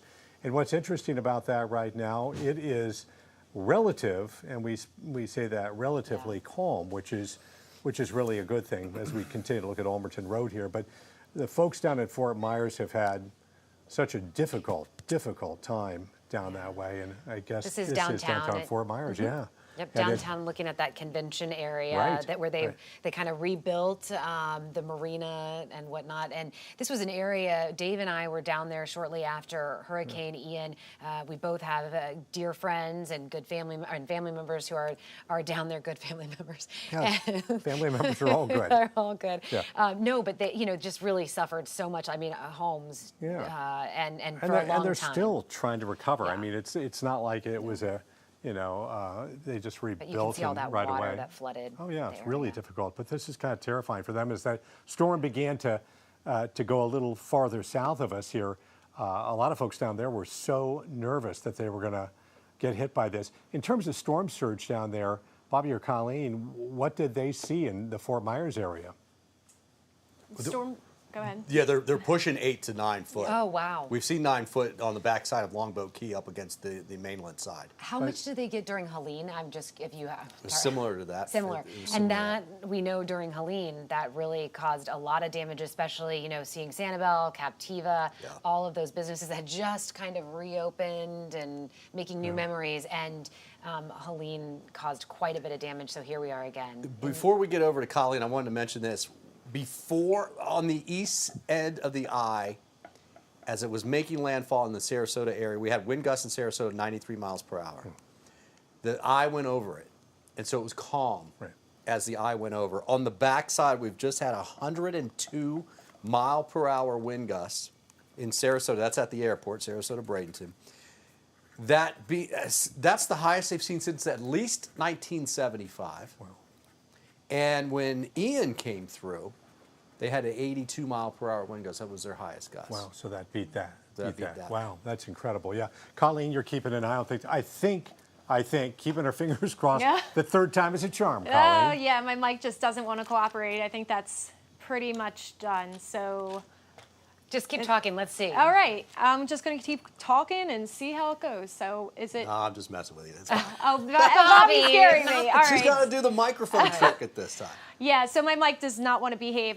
So we were just talking about Fort Myers and the surge, and I took this a little bit earlier tonight, so I'm assuming that the levels are much higher, but they were already in that moderate flood stage, almost 3.5 feet above normal levels. But again, I took this about an hour ago, so yeah, much higher there. We just saw the images ourselves. As far as the winds, you notice the winds up here, 110 miles per hour. So yeah, we were just talking about that 102 mile per hour gust, which I believe Bobby said that was in Sarasota, correct? Yep. So yeah, we still have this, although this storm did come on shore and make landfall, it's still moving from coast to coast, and that's what I was starting to say before my microphone went out. This will be a coast-to-coast impact storm, and we've been saying that since the beginning. So taking a zoom in here, we see Hillsborough County really getting massive amounts of rain and these tropical downpours that are not helping the situation. And that's why we have that flash flood emergency for portions of the area, which I am going to get to. I've been clicking around to give you an idea of how much rain is coming down in just an hour time.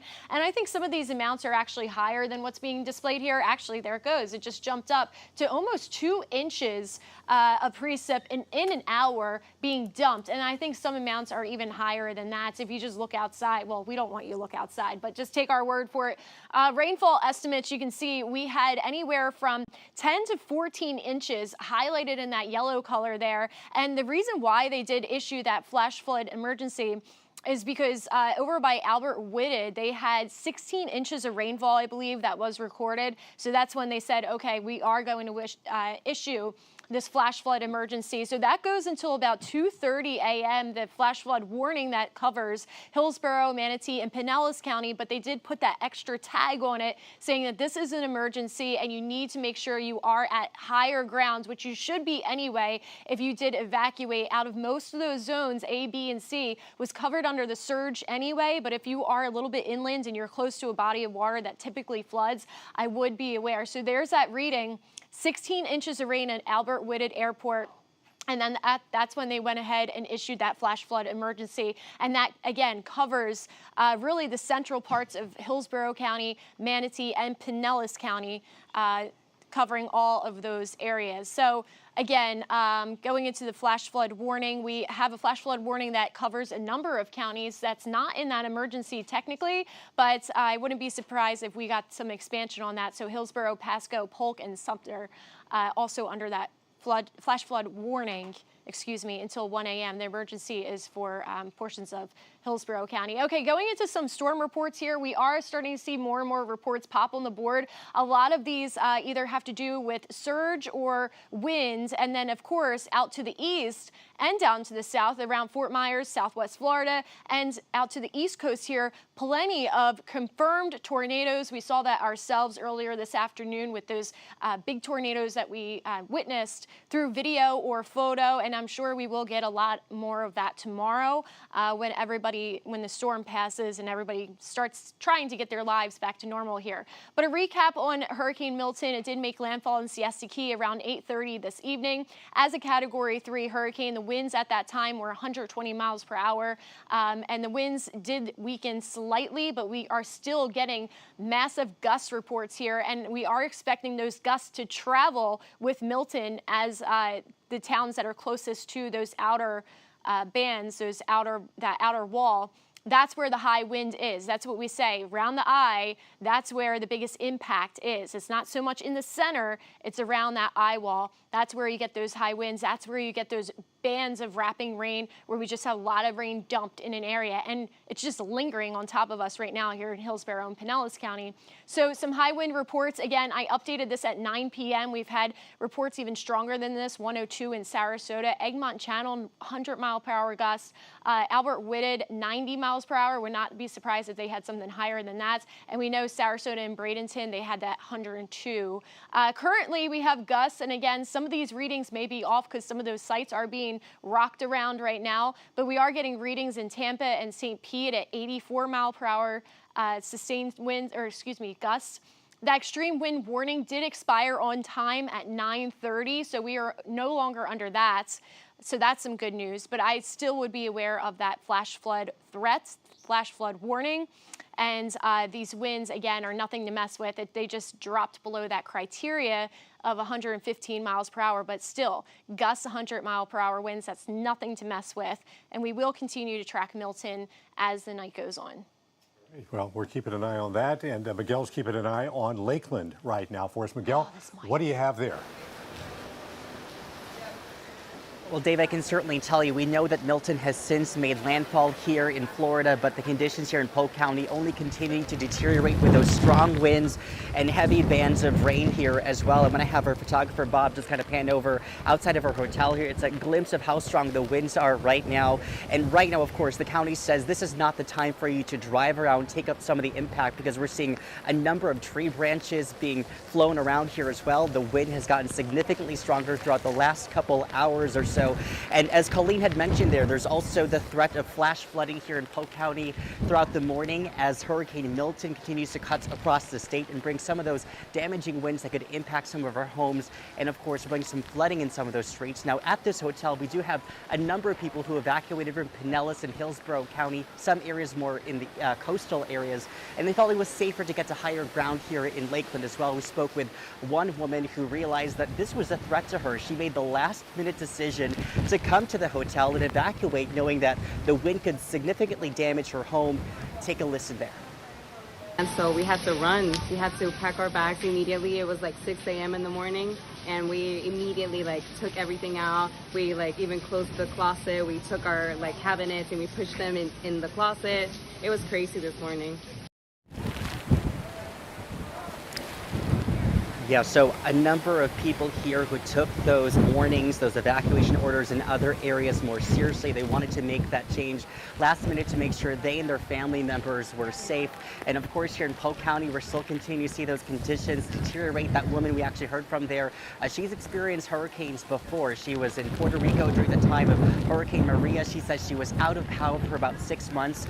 And speaking of power, that's a concern here in Polk County. Because of those strong winds, they are anticipating parts of the county to lose power, so that's something that they say you should anticipate. But on top of that, some of those roads are just impassable. Right now, Polk County Sheriff's Office updated some of those roads from the Peace River Bridge, parts of Mulberry, and also here in Lakeland as well. So conditions are just continuing to deteriorate here as the storm continues to cut across the state, bringing with it heavy winds and heavy bands of rain here as well. Dave and Courtney. All right, I know you're trying hard to keep that hat on out there, but let me just ask you, Miguel, some folks are having staying inside, hunkering down as they should, but give people an idea what that feels like to have that kind of pounding rain. I think it feels almost like little needles hitting your face. It's just so powerful and strong. Give us an idea of that sensation out there. Well, David, I'll let you know, I'm actually underneath an awning partially here, but the wind has been kind of whipping across to the side here. Definitely not the ideal driving conditions to be outside right now. And on top of that rain, I've been mentioning here, flooding in some of those roads that are just completely impassable. So certainly not comfortable, but something we're also concerned about, seeing some of those tree branches and potentially debris flying around. So these are just not ideal conditions to drive around in. We know that Hurricane Milton has since made landfall, but again, the conditions are only going to continue to get worse with those flash flooding concerns as it continues to cut across the state.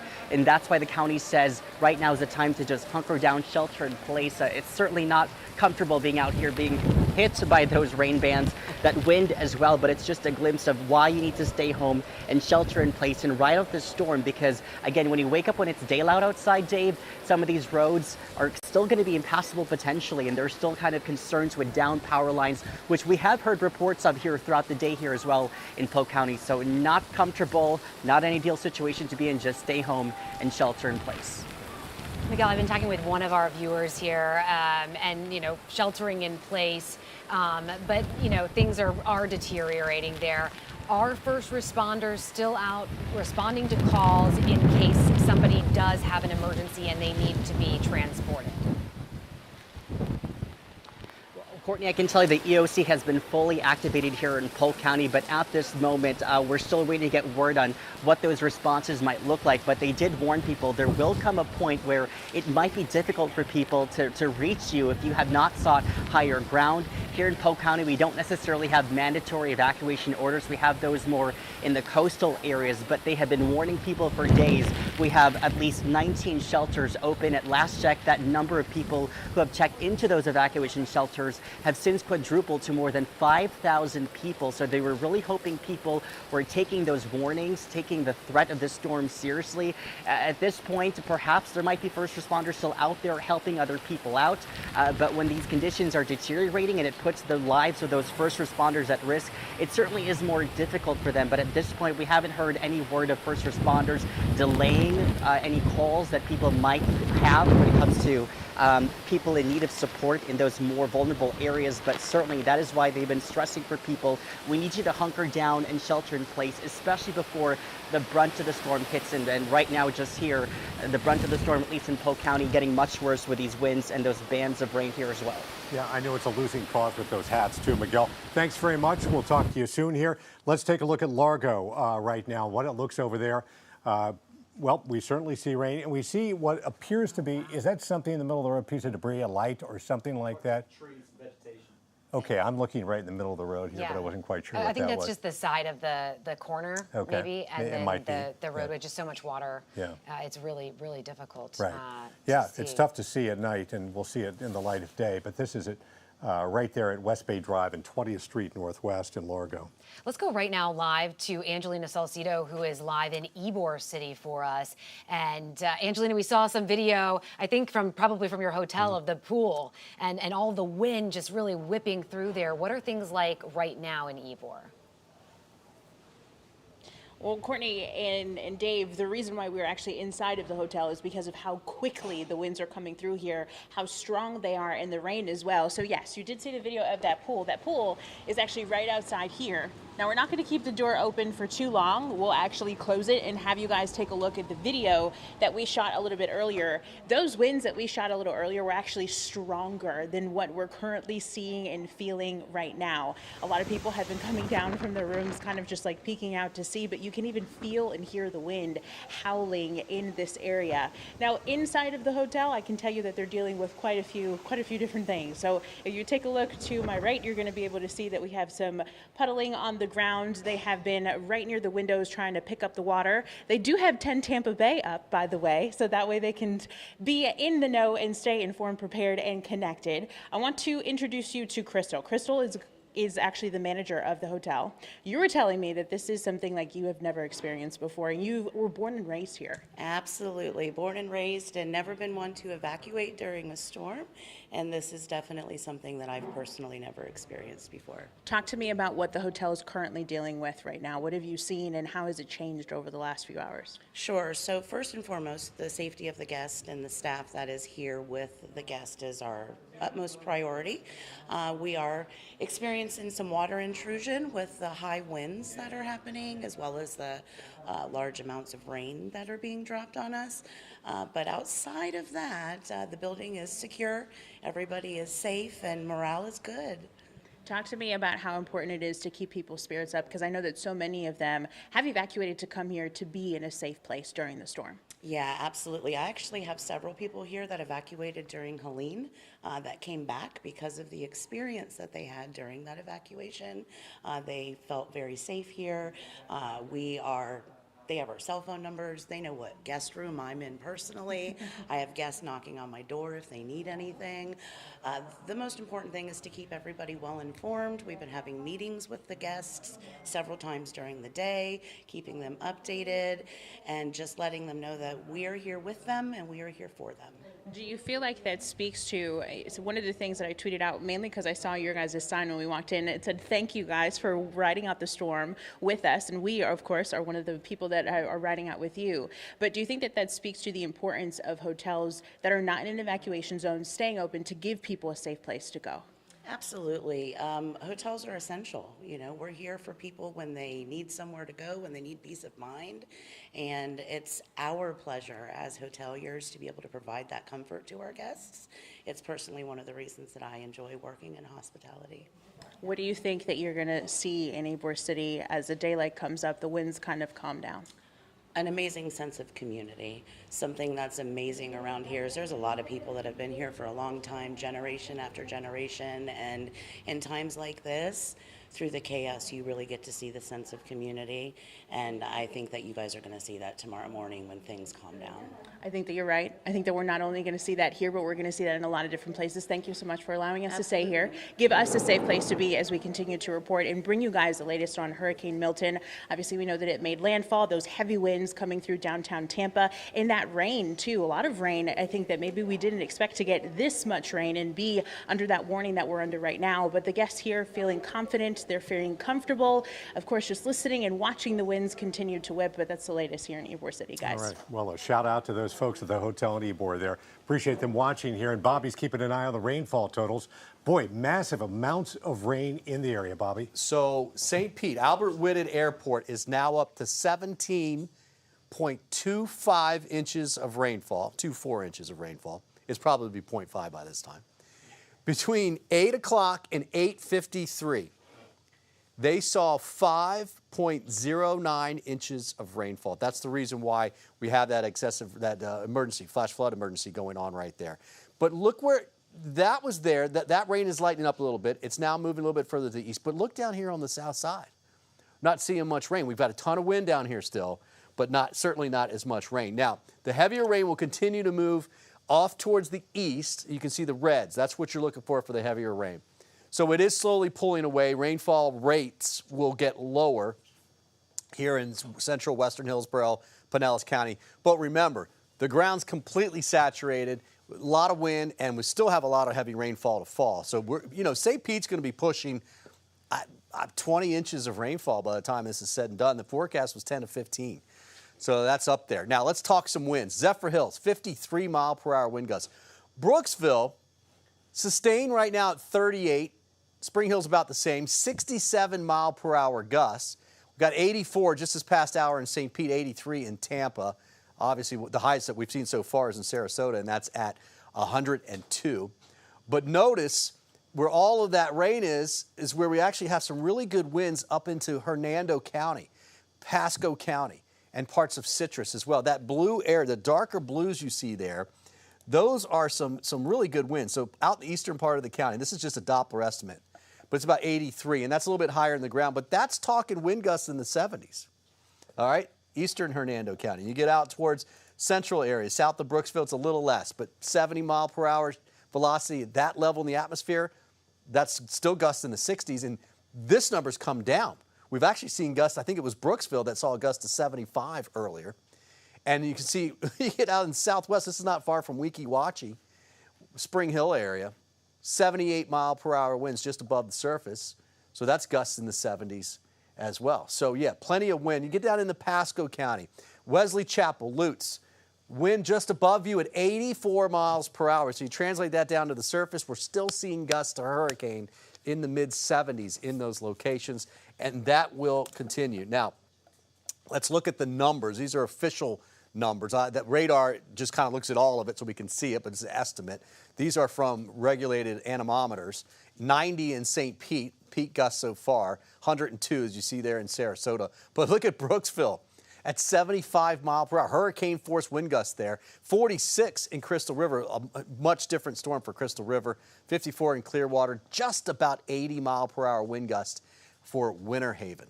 All right, so yeah, the gusts have been high. Here's some other numbers. Obviously 102 in Sarasota, the highest, but Egmont Channel, Egmont Key right there, 100 mile per hour winds. Albert Whitted, 90s. St. Pete Clearwater, 83. Sarasota Bradenton, that was 93. That's an old number. That went up to 92. In fact, that was on the east side of the eye. And then it went calm because the eye went over that area. And then it went to 102 on the backside. Remember we were talking earlier that the higher gusts would likely be on the backside because it's coming in off of the Gulf and there's nothing to slow it down.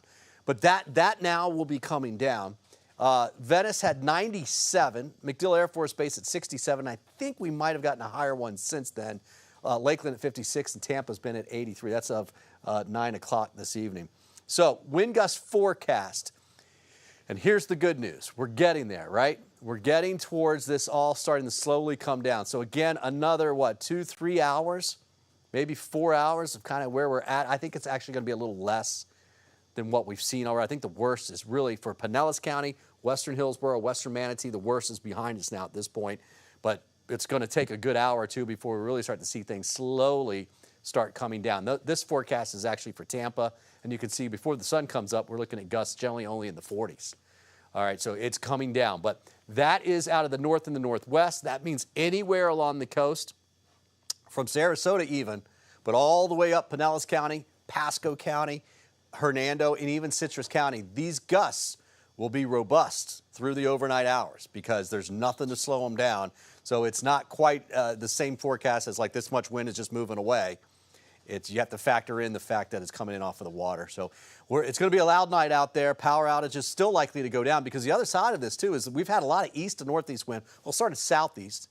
Then it went northeast, and that wind that we've seen, all those gusts in Pinellas and Hillsborough, and Hernando, Pasco, those have been northeasterly winds. It's going to go to the northwest, and that's a little bit different wind direction, obviously. And so things that are leaning this way are going to get blown a little bit different angle. And we're going to see more stuff come down, guys, over the next several hours. So even power outages, even as the higher wind's moving away, we still have a chance for more power outages in those areas.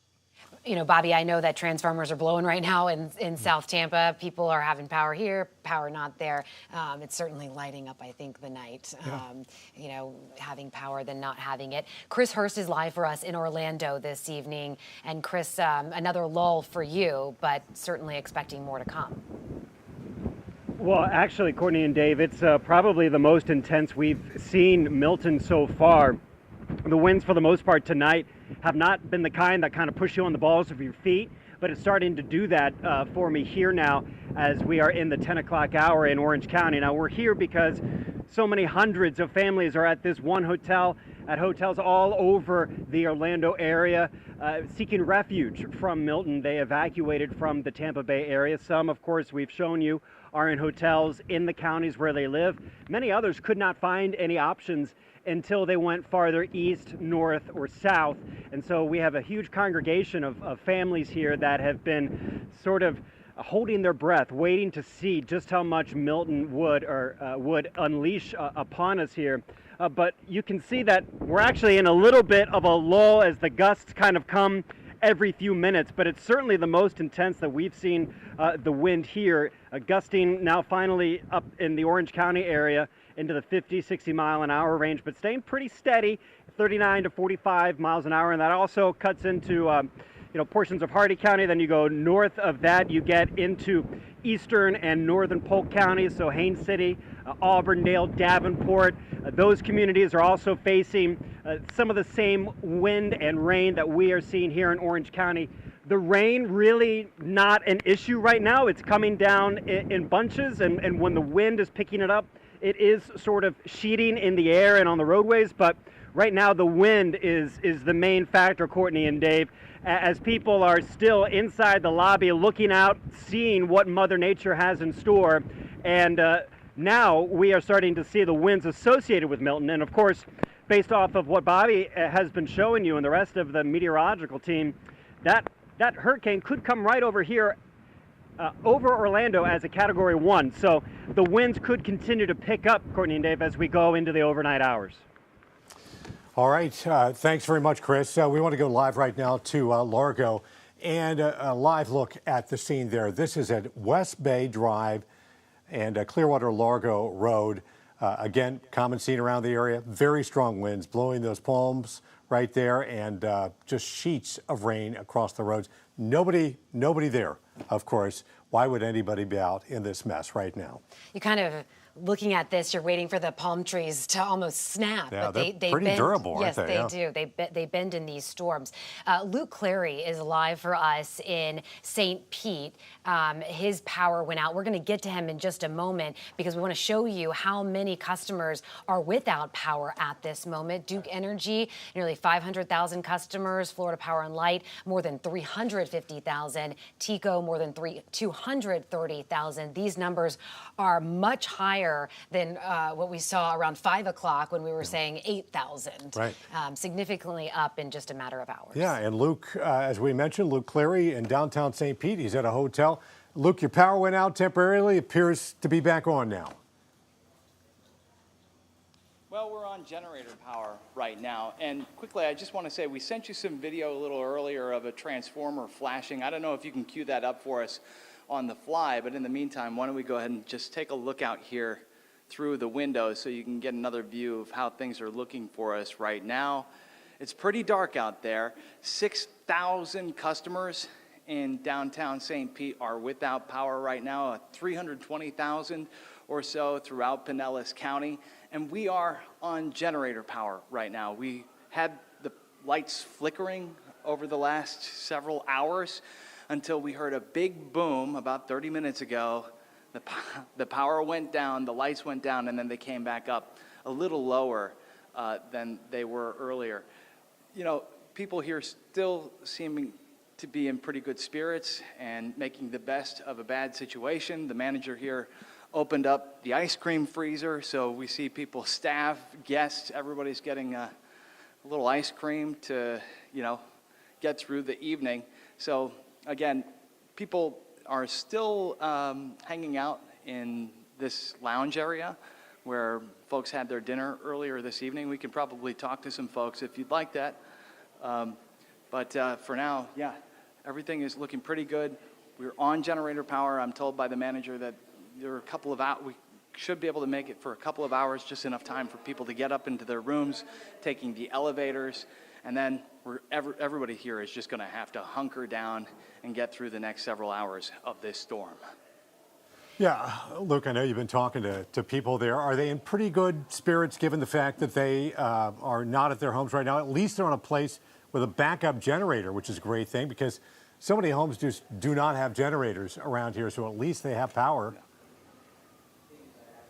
Yeah, we have power for a little while. We're told that it will last for a couple of hours, so that gives everybody enough time to charge up their devices, to get up into their rooms and settle in for the evening. There's really not anywhere else to go. I should also mention, though, that sewer service here, it appears, is out, so toilets cannot be flushed right now. That's another inconvenience here. But again, for now, everybody's holding up pretty well, and we've got a roof over our heads, and for anybody who wants it, there's ice cream in the freezer. Well, everybody loves ice cream. There's no doubt about it. Wish we had that here. At least you have that luxury tonight. Yeah. And if you're just now joining us here, coming up on 10:30 as we continue our coverage, you're watching 10 Tampa Bay. I'm Courtney Robinson along with Dave Wagner, and we've gone through a number of changes. We saw, obviously, Hurricane Milton make landfall as a Category 3 on Siesta Key. That was around 8:30. Here we are 2 hours later, still dealing a punishing blow to so many of our communities, and we still have not seen the full impact of this, but there are a few things that we want to make sure that you know right now. We just talked about landfall, and there are a lot of people without power, more than 1 million customers. And then the sewer plants, that's a big issue for the city of St. Petersburg. Northeast, southwest St. Pete, those water treatment plants taken offline. So you want to make sure that you are mindful about draining water, flushing toilets, that sort of thing, because they can back up into your homes. Yeah, we saw this during Hurricane Helene, where they had to take the Northeast sewage treatment plant offline as a proactive measure because they didn't want salt water incursion. So they did that, and that seemed to work for them. It didn't, as a result, the plant did not get damaged, but it took a little time for that to get back online. So we don't know when that's going to happen. St. Pete will let us know when that's going to happen. So even if you were to go back home, let's say there wasn't any damage at your place, you'd like to get back home, keep in mind you can't flush your toilet. So maybe where you are right now is the best option until they fix that. But that's what they're dealing with in St. Pete right now. And as we, I'm sorry, let me just get set here. I want to give you a live look right now at West Bay Drive. This is Largo because we're looking at some surge that we're seeing, and you can see that. We're starting to see a little bit of surge in many of our communities, though it is not as high as we expected it to be, which is really great news. Yeah, I mean, the prediction had been really catastrophic surge, and that was the terrifying thing for so many of us in the Tampa Bay area. It's like, number one, people can't survive that, so we better get out. But will our homes survive it? And that's been the question. Now we've got this massive amount of rain and what that may be doing in terms of flooding. There are some areas, as you know, in the Tampa Bay area that when we have high tide, they flood. Imagine like in St. Pete, Albert Whitted, I mean, they're talking 17 inches. How do these storm drains handle that? It's tough, very tough. With the rainfall. And then, it is important, though. There's potentially deadly surge that's happening in Southwest Florida.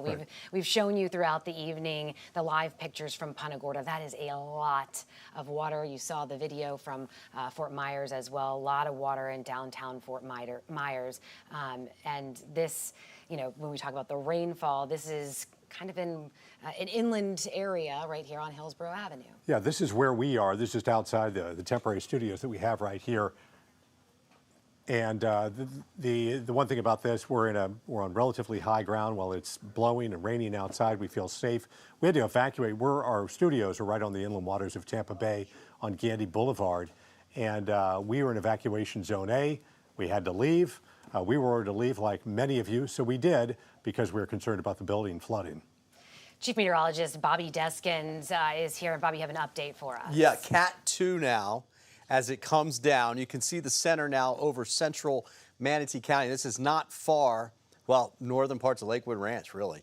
In between there and Duet is where the center is. Still the very heavy rainfall. See the reds here? Watch them come out of Hillsborough into eastern Hillsborough from that ice, because I'm really concerned about, there's a ton of flooding right now in this I-75 corridor here, all the way down to Ruskin. but now it's Fishhawk into Plant City, and that's going to move up I-4 for the heavier rain. Ton of wind out here on the backside. So even though the highest winds are moving away, we're actually not, because it's coming in off of the water here eventually. And so power outages are piling up for the areas in northern Pinellas, northwest Hillsborough, and western Pasco County. And this is all moving off towards the north and the east. Let me get some of the latest numbers there for you. And because they just downgraded this, and we expected that. You know, they're actually calling for it to go through to about 90-mile-per-hour winds by the time it gets over to the other side. As of 10 p.m., it's down to 110. 111 is the beginning of Cat 3. And Cat 3 is considered major hurricane. Anything Cat 3 and above is considered. So it's just below, still a major hurricane. But the pressure's coming up 958, still moving around 16, 17 miles per hour. And it's now 20 miles northeast of Sarasota and pulling away. And you can see, well, that's not, put that in there. And you can see how it's been just slowly downgraded as it comes to move on shore. It's 16, 17 miles. Imagine driving your golf cart from here to across the state. It's going to take a little time before that happens, right? And so you can see the backside of it. That's the good news, is that the winds will slowly start to come down. The rain will start to come down for western parts of Florida, west central Florida. But, you know, we were just talking to them up in Orlando, and he's right. He said the wind's going to pick up, and it is. It's going to start picking up in the Orlando area, and the rain will get heavier for them as well. So that's going to continue to move off towards the east. This is the track for what it's worth, but you can see it going across and staying as basically a hurricane. I mean, 70-mile-per-hour winds tomorrow afternoon, just about there. But that's well off the east coast, and it's weakening at that point. But it's going to take some time to get there. Look, there's warm water that has fallen all across this area, and it's Florida, so it's not exactly a bad atmosphere for it. It is over land, and that's why the weakening will continue. So right now, what you want to do is, if you're in eastern parts of Hillsborough, western Polk County, especially, say, Bartow. I mean, Plant City's in Hillsborough, but Plant City to Lakeland to Bartow, eventually Haines City.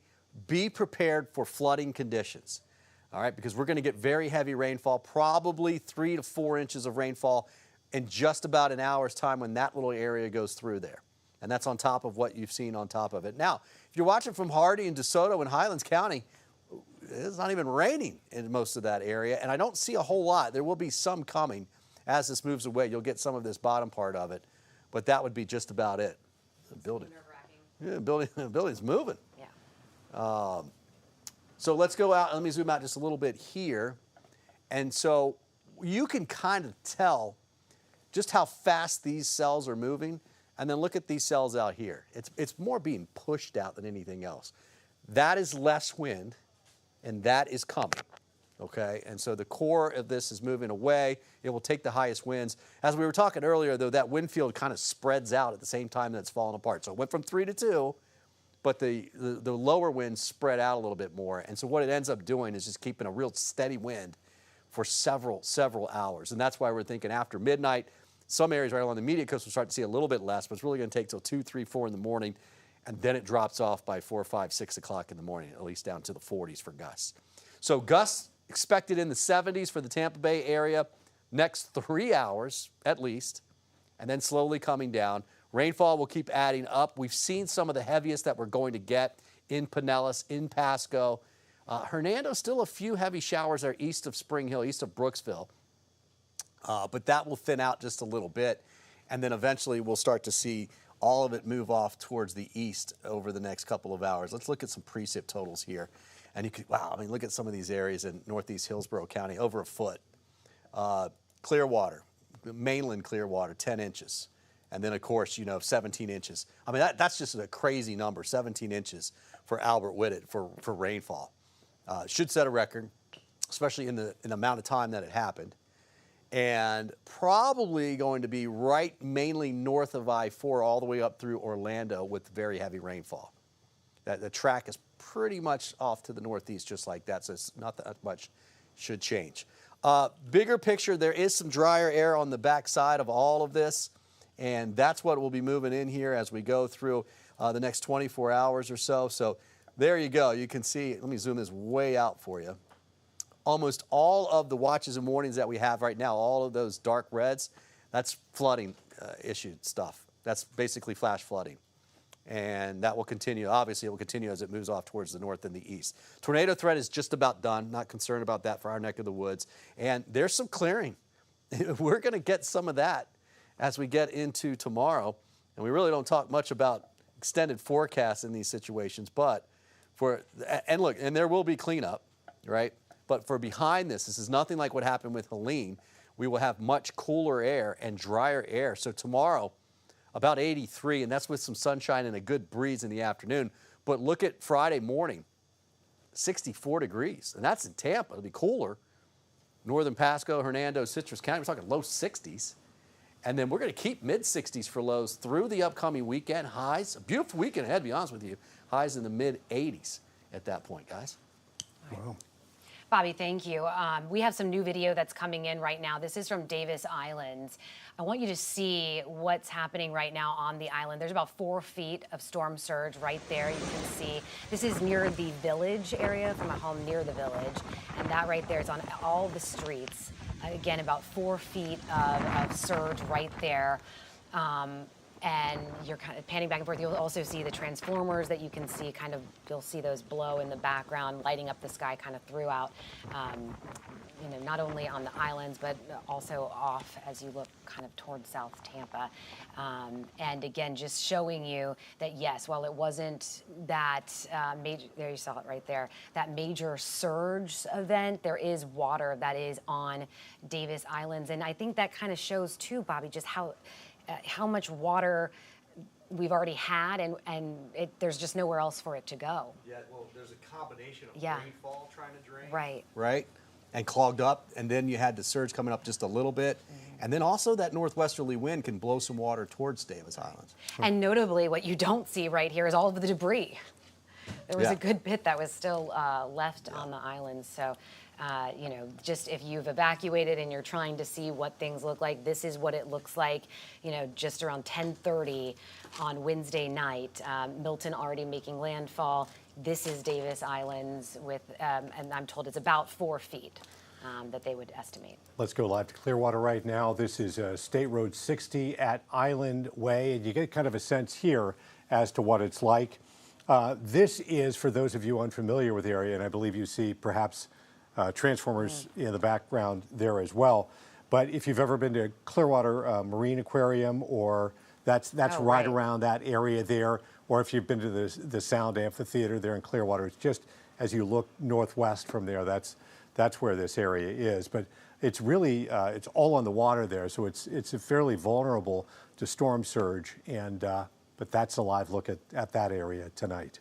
Taking you farther south to southwest Florida, another area that is vulnerable to storm surge is Fort Myers, and we've seen just how at risk they are. This is downtown Fort Myers, and you can see the flooding on the streets there. This is kind of near the marina, the convention center, and a good bit of water on the ground there this evening, giving you a good 360 view all around. And you can kind of, you see the road signs as well, so you can understand just how deep this water might be, but all the way up and down the Gulf Coast, there is still water damage this evening. You just hate that for them, too, after all they've been through. Emerald Morrow is down in Bradenton. She's been making friends wherever she goes. She's a lovely person, so not at all surprised. But Emerald, what are you seeing down there? Who are you talking to? Okay, so Dave, last time, remember I was like, I'm not going out there. I'm not messing around. I feel a little bit better, so we're going to just step out. The wind gusts are not as strong, so I feel comfortable stepping outside because you guys know I'm not going to do anything to put myself in danger. But like I said, the wind gusts have calmed down. It's still raining a little bit in the area. We do have some people out here who are watching the hurricane as it passes. We have Shandon. Come on over. So Dave, you asked who I met. I met Shandon. Hi. Hi. So nice to be here with you. Not really under these circumstances, but you seem to be in a great mood. Now, Shandon told me that he does restorations, and he's in town working on Longboat Key after Hurricane Helene. So talk to me a little bit about, being in town and having to evacuate here. It was a little different, we don't like to be here under these circumstances.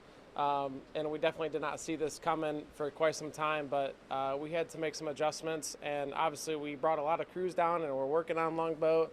And as soon as the evacuation came, we had to get out. So it was kind of a kink in our plans to evacuate it and move so quickly. But we got everybody out safely, and this is the nearest place that we could evacuate to. But we're in good spirits. You know, the last thing we want to do is panic and cause more chaos. So all you can really do is just have good spirits about it and ride this thing out.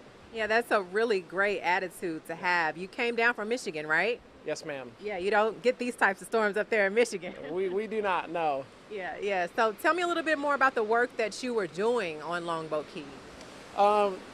About every place had storm surge on Longboat Key, so we were working pretty extensively on a lot of condos and resorts there, trying to get them dried out and residents back in place as soon as possible. And obviously this puts a little damper into it, but we're going to wait for the storm to pass. We're going to wait for everything to check out, and we'll get back in there and assess and make sure everything's safe to get back in order. So is this going to extend your stay even longer? Are you going to stay around to do cleanup after Hurricane Milton? I expect myself and a bunch of other people in this industry to be here for at least a year. So there's a lot of damage here. There's a lot of people that have damage to their homes. It's going to take a lot of time. You know, there's only a certain amount of companies that do what we do, and we're going to get everybody put back together, but it's going to be quite some time, I think. Wow, a year. I was not expecting you to say a whole year. That's a really long time, but you'll get to go back and be with family here and there, correct? Yeah, I'll go back and check in. You know, we'll probably come down here for 2-3 weeks at a time, go back for a few days, and come back and continue to get everybody back in their homes and their buildings stabilized and everything else and put back together. So. Yeah, and emotionally, talk to me about when you're working on these homes. You must encounter so many people who are just at their wits' end, who just, are gutted. Yeah. You know, that's the one thing that's bad about my job, but also good. So we meet people on the worst days of their lives, but also we're here to put their lives back together. So it's quite the emotional process throughout the whole thing, but at the end, when people give us a hug, it's worth it. When we can get residents back in and everything put back together the way it was, pre-loss condition, that makes it all worth it. Yeah. Shandon, wow, thank you so much for the work you do, and thank you for taking a little time to talk with us. Yeah, thank you Thank so you. much. Continue to be safe. Thank you. Thank you. All right, so you heard Shandon giving a really good story. I mean, I was almost inspired by what he had to say about coming in and doing that type of work and helping people recover. It's just truly amazing. And, this is the type of spirit that we will see. I know this community is going to come together and after Hurricane Milton, make sure that we wrap our arms around each other as this community works to recover. Reporting live in Bradenton, Emerald Marlton, Tampa Bay. Yeah, Emerald, good points there. I'm just wondering, how are people handling not knowing what they're necessarily going back to? Like, for example, in St. Pete, they don't have, the problem with sewage, but and the people don't know whether or not their homes are damaged. How are they handling extending the reservations there? Are they going to have to get out, let's say, by tomorrow or the next day? Do you know how the hotel's handling that?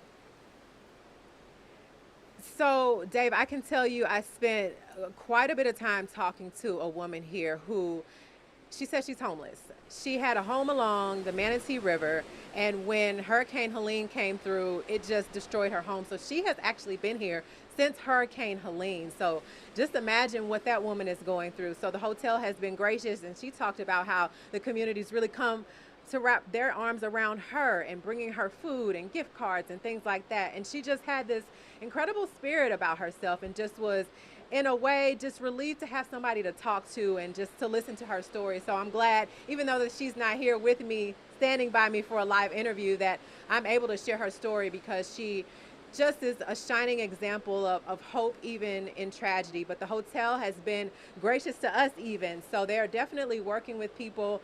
Again, as I've said many times tonight, anxiety is high. We've spent time on Anna Maria Island where we will walk down the street and you just see piles and piles of debris. I know it's something that we have seen throughout our Hurricane Milton coverage, but people, again, this anxiety is so high. We spoke to a woman, she was walking her dog, taking her dog Ayla for a little walk before the storm came through. She was like, I have to have something normal in my routine because we don't know what we're going to come back to. We have 2 homes on the island, and you know, this is just too much. We were also recovering from Hurricane Helene. So those are the emotions that people feel, and those are the things that they are going through during this time. So, you know, again, I just think the community, whether it's businesses like hotels or just, you know, your everyday person, they're really coming together to wrap their arms around the people who are going to be and are now impacted by Hurricane Milton.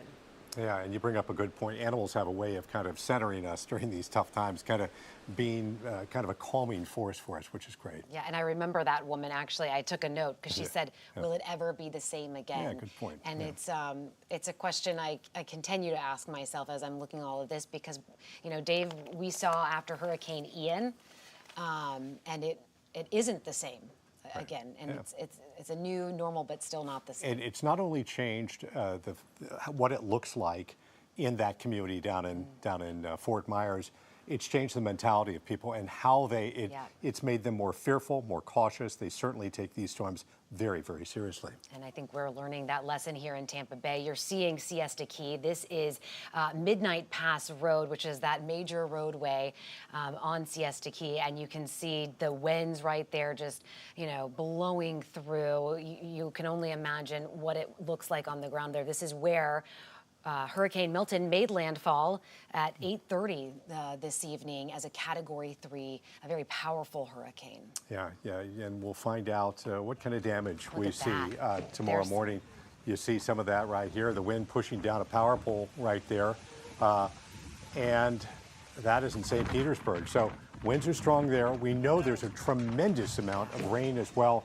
Albert Whitted, more than 17 inches of rainfall, so you can imagine the ground is pretty saturated, and these power poles and other things. It looks like maybe that was put up fairly recently. That almost looks like a palm tree. It looks like a palm there. tree to me. Yeah. That's what I was trying to look at. It looks like a palm tree because it almost looks like the boards that they have that hold them up right there.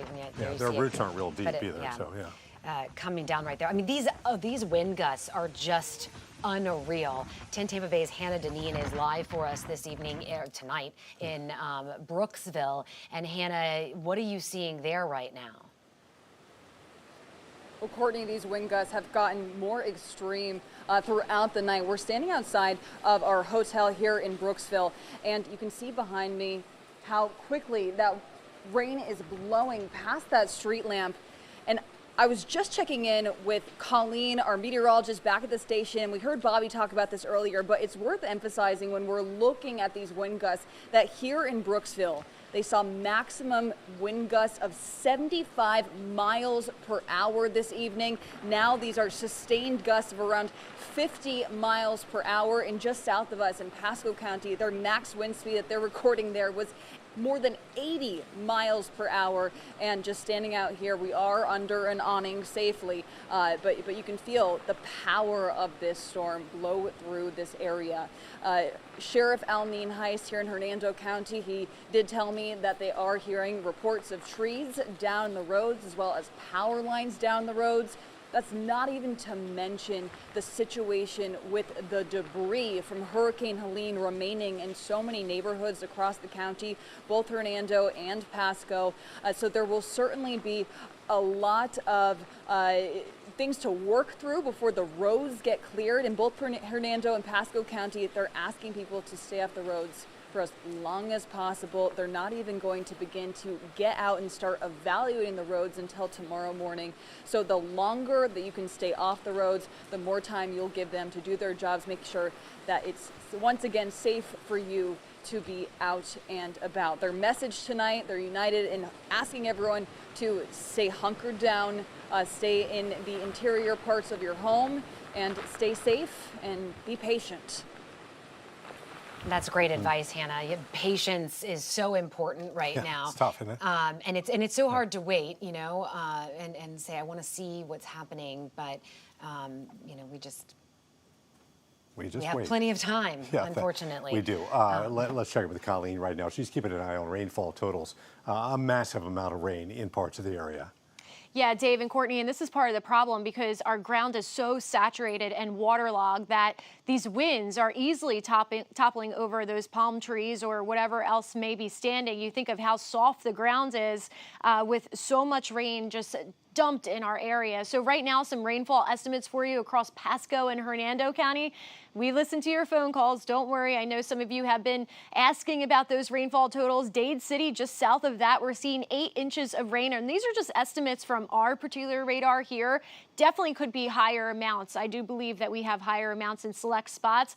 This is just a roundabout way just to look at what we have across different counties. 7 to 8 inches generally across Pasco and Hernando County. And then moving down into Pinellas and Hillsborough County, much higher totals here. You see that highlighted in that yellow contour where we're seeing anywhere from 10 to 14 inches depending where we are. And again, these are just estimates from our in-house model, but we know for sure some of our gauges picking up on a substantial amount of rain, and that's why they issued that flash flood emergency. 16 inches of rain at Albert Whitted Airport, but that was about an hour ago that we got that reading, so much more rain than that. And that was dumped in a short period of time, and that's what flash flooding is all about, right? We have a lot of rain come down in a short period of time, and after a major rainfall event like this, you can still get flooding hours after. You can get flooding 6 hours after a main rainfall event because there's nowhere for all of that water to go. All of that water in those smaller local areas, the creeks, the streams, the ponds, the rivers, they're just swelled up and they have nowhere to go. So that's what happens. We have that flash flooding that can extend for periods of time.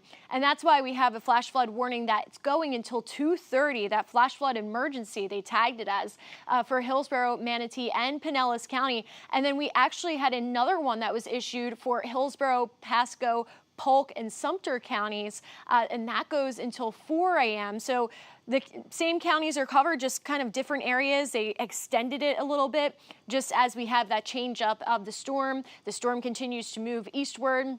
Hurricane Milton, and of course the impacts will change as well as the storm kind of makes its journey there. So right now I kind of clicked around here. We did have precip rates coming down about 2 inches an hour over in Polk County. So I do believe that we still have that in some areas, starting to lighten up in other areas. But again, it all depends where we're getting that spin. Right now it looks like the heaviest rain currently moving through Polk County. And again, there's that flash flood warning that's popping up. And a lot of those areas tagged under that flash flooding emergency because you can just have a ton of water rush down to a location after being dumped on like this. So just keep that in mind that although you may not see flooding, right, it's wet everywhere, right? But hours later, that's what we have to emphasize, that you can still have flooding hours after a big rainfall event. Wind gusts are also something to talk about. Pretty impressive gusts here. We had gusts at 101 in St. Petersburg, Sarasota at 102, and Brooksville, I did reach out to Hannah Deneen. You saw her out there live. And yeah, they had that 75 mile per hour gust. Now, recently when I checked, they were back down to the 50s for those gusts. But again, it just depends how the wind blows, and we will have some gusts that are still pretty high in the triple digits in spots. So here's those high wind reports. Again, this was updated at 9 p.m. and it's an ever-changing event, right? So as soon as we get the information, we deliver it to you. Definitely a storm that we keep saying is impacting from coast to coast. Here's a recap of that landfall in case you missed that event. Siesta Keys, where that made landfall as a Category 3 hurricane, had winds at 120 miles per hour, and the time was around 8:30. Look at the radar here. Again, you can see how the rain is taking up really the entire northern slice of the peninsula here.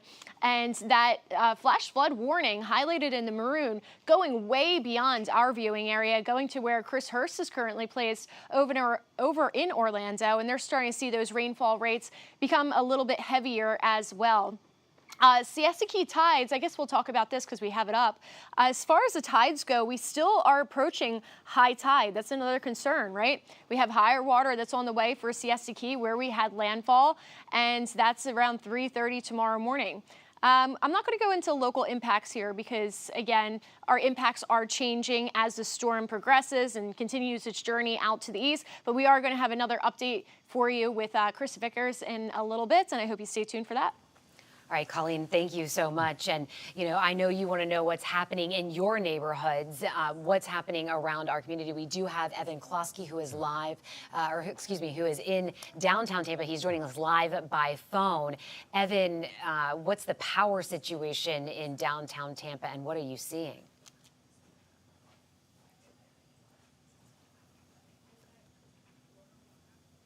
Evan, can you hear us? I know we've had some difficulty here and there. Can you hear us? I'm wondering, Evan Klosky joining us by phone. Evan, what are you seeing, and is there power in downtown Tampa? All right. Yeah, I can hear you. I have you, Evan. Can you hear me? All right.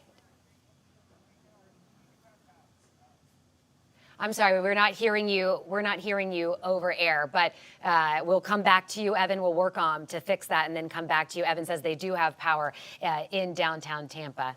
If you're just now joining us, it's 11 o'clock almost here on 10 Tampa Bay, and a lot has happened since 8:30 p.m. when Hurricane Milton made landfall on Siesta Key as a Category 3 storm. Yeah, 3 things to know right here.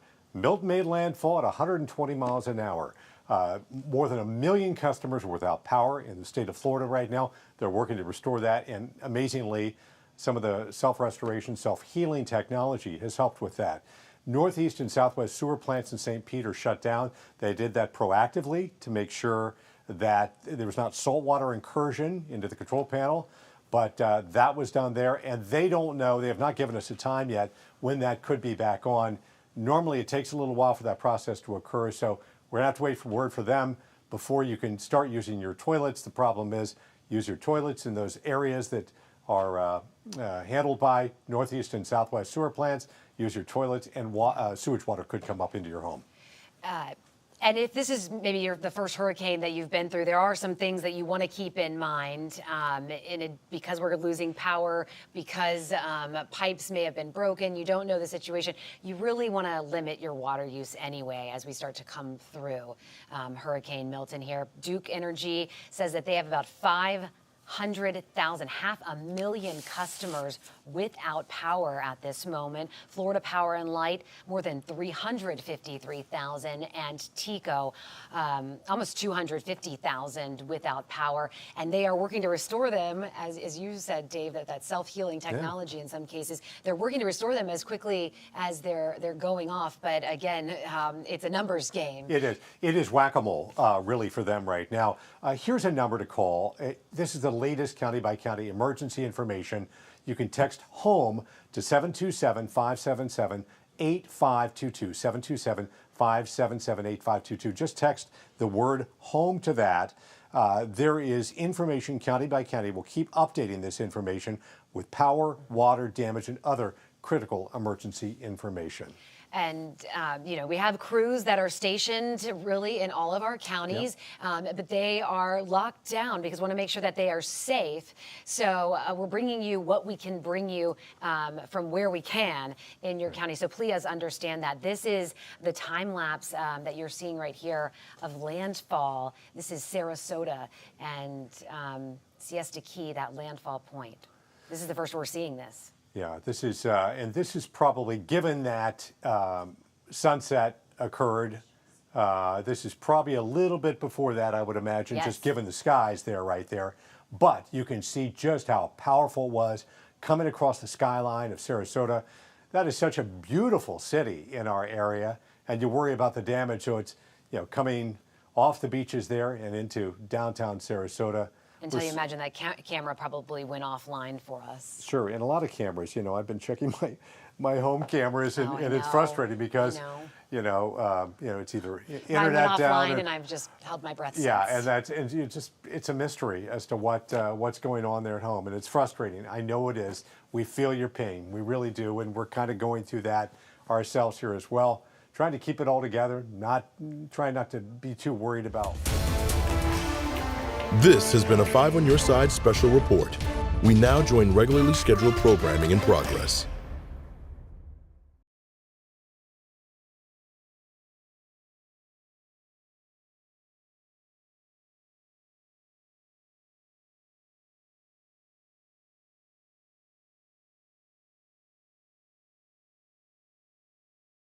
Producers, and we have our directors and managers and everybody. We're all here helping you get through this, and you can see what's happening outside of where we are right here on Hillsborough Avenue. Right, and we're close to the Hard Rock here, and we weren't gambling on being, staying in evacuation zone A. We decided to We weren't gambling. Yeah, we just decided to, play the best odds we could and come over this way, to use a few analogies there poorly. And like many of you, when looking just on Saturday, trying to find any hotel, I said, well, maybe the Hard Rock, which are nearby, has a hotel room. And a lot of people had the same idea, yes, didn't they? They did. They did, and they lucked out. Yeah, Evan Klosky is on the phone. Evan, we've had some difficulty getting you through technology there. You are in downtown Tampa, correct? Inside your hotel room. I take the hotel room that we mentioned with the golden chairs there, the beautiful golden chairs. The beautiful hotel floor. Yeah, right. Impressive place. How are things looking outside your hotel room right now? Yeah, the digs in the hotel room are way different than what I was showing you before, so I've downgraded there. But as far as the power situation goes, we're still good here. And I'm looking downtown Tampa, and I'm seeing the city still lit up, the Tampa sign still working. So from that perspective, I think we got power, which is a good thing. And I do want to also mention that because the wind has been so strong, I mean, it is howling down here. And these palm trees, they are pretty, but they are gritty because they are staying firm, at least from where I am. I'm sure once we get out of the hotel and we start canvassing the area tomorrow, we're going to see a lot of debris and a lot of things that were flying, streetlights down, all that stuff. But as far as what I can see, there's not a lot of pooling of water in the downtown streets, and that's because the wind is whipping this rain all the way to the bay, down by Amalie Arena, down by AMSO, all that stuff. It is taking that rain, and it is flying. So where it's going to land, where it's going to end up, where it's going to pool, I'm not 100% sure, but at least from that perspective, I don't see some of that. I'm looking at the Crest building. There's a gaping hole there where we took a live shot out there earlier today. We were kind of showing you some of it was getting a little bit loose, and there was a gate that was locked up. That gate flew open at some point. So there is a hole right there, and I can see that from my hotel room.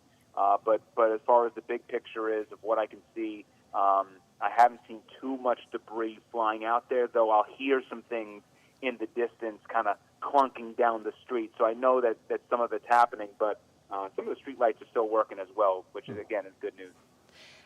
The other people that were able to, also snag a hotel room where you are, you've been able to talk with some of them. Now that Milton has made landfall, what have you heard from people? I know they were downstairs. Yeah, I was talking with a lovely couple that lived on Davis Island. They've been here a long time, and relief was the word. And I've heard both of you talk tonight about just how we all are talking about the overall sense of with our thoughts kind of the south of us in the Sarasota area and what they're going through. But for them on Davis Island, he was the couple was mentioning to me just, for them, there's a difference between all that salt water coming into their homes and having to completely gut it versus dealing with the rainfall and what that's going to bring, and that is a huge relief for them. Also talked with a lovely family out from Tarpon Springs, and they take an abundance of caution, and they were hoping that they haven't had to deal with issues in the past with hurricanes. They've been lucky in that regard, but they always make sure that they evacuate where they can and get out of harm's way.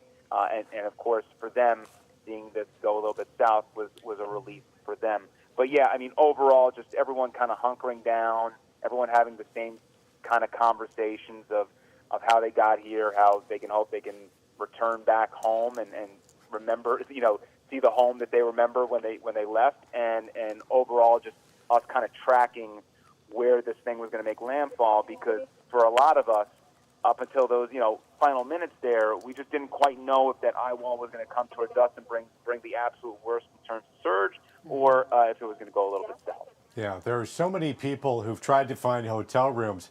I'm wondering, Evan, where did people come from? I know some of the lucky ones probably came from close by, but others, I would imagine, were just scrambling and may have come from, Point South or wherever. Yeah, I mean, Tarpon Springs, Davis Island.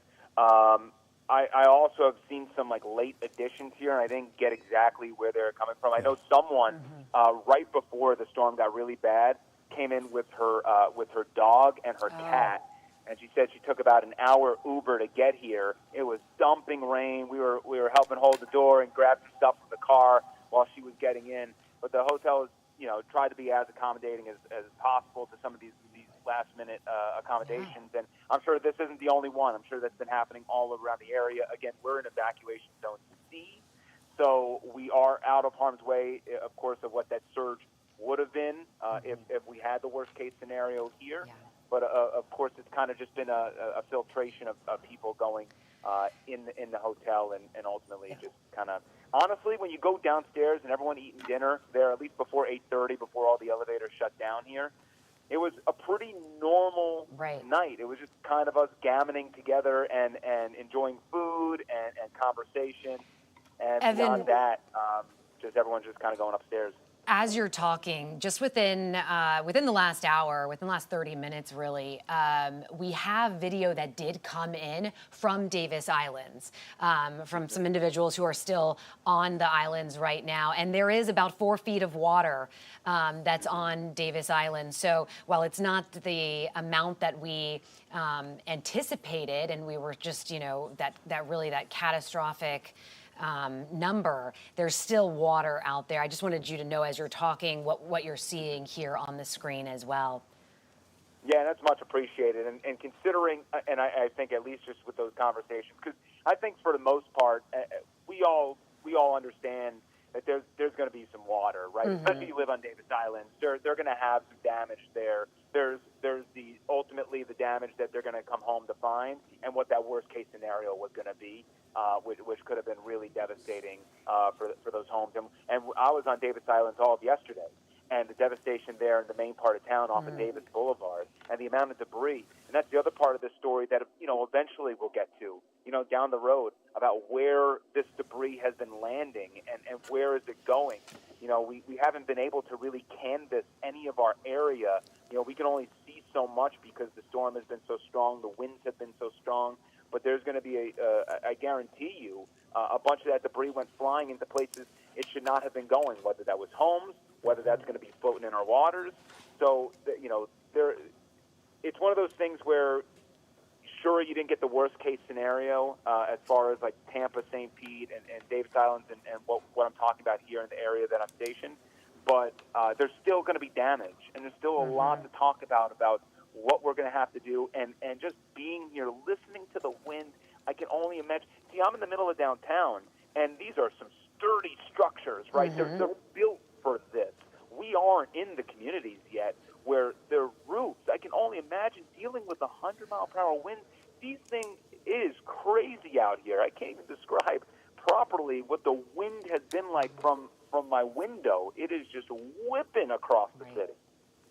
And, Evan, you're right. We are witnessing history, and homes that are historic are now going through a storm that will make history. And I appreciate, Evan, sharing that, describing that. As a homeowner in South Tampa, I am nervous about those winds and what that means for a home that was built in 1946. And so I share that concern with so many of you, but I'm glad that we're able to tell people, here's what's happening, so that you have kind of, you brace yourself a little bit for what you may go back into. Yeah, it's both the rain and the wind that we're concerned about right now. Chris Vickers, meteorologist, joins us.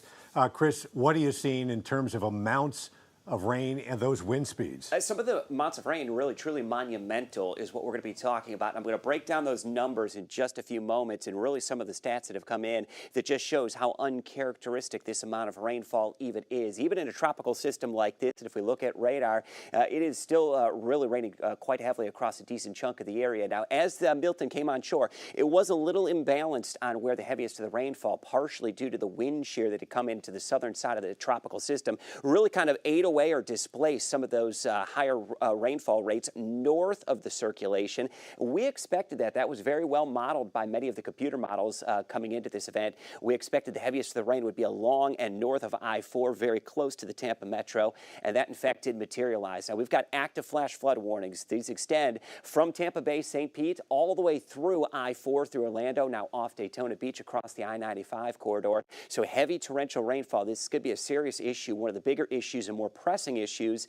The wind and the rain going forward. We've got saturated ground, still high winds, 60, 70, 80, even a few isolated spots up to 90 miles per hour, still coming onshore and moving across the area. So let's talk numbers and rainfall reports, what we've been able to confirm.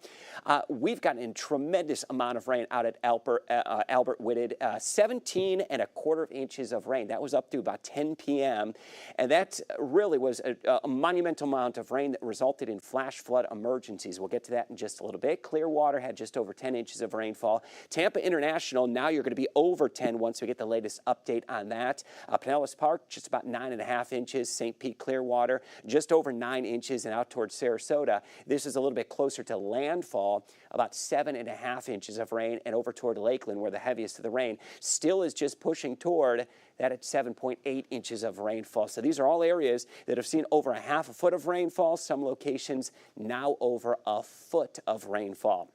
So let's break down the numbers. You may be seeing those alerts. They may have come across some of your mobile devices as well.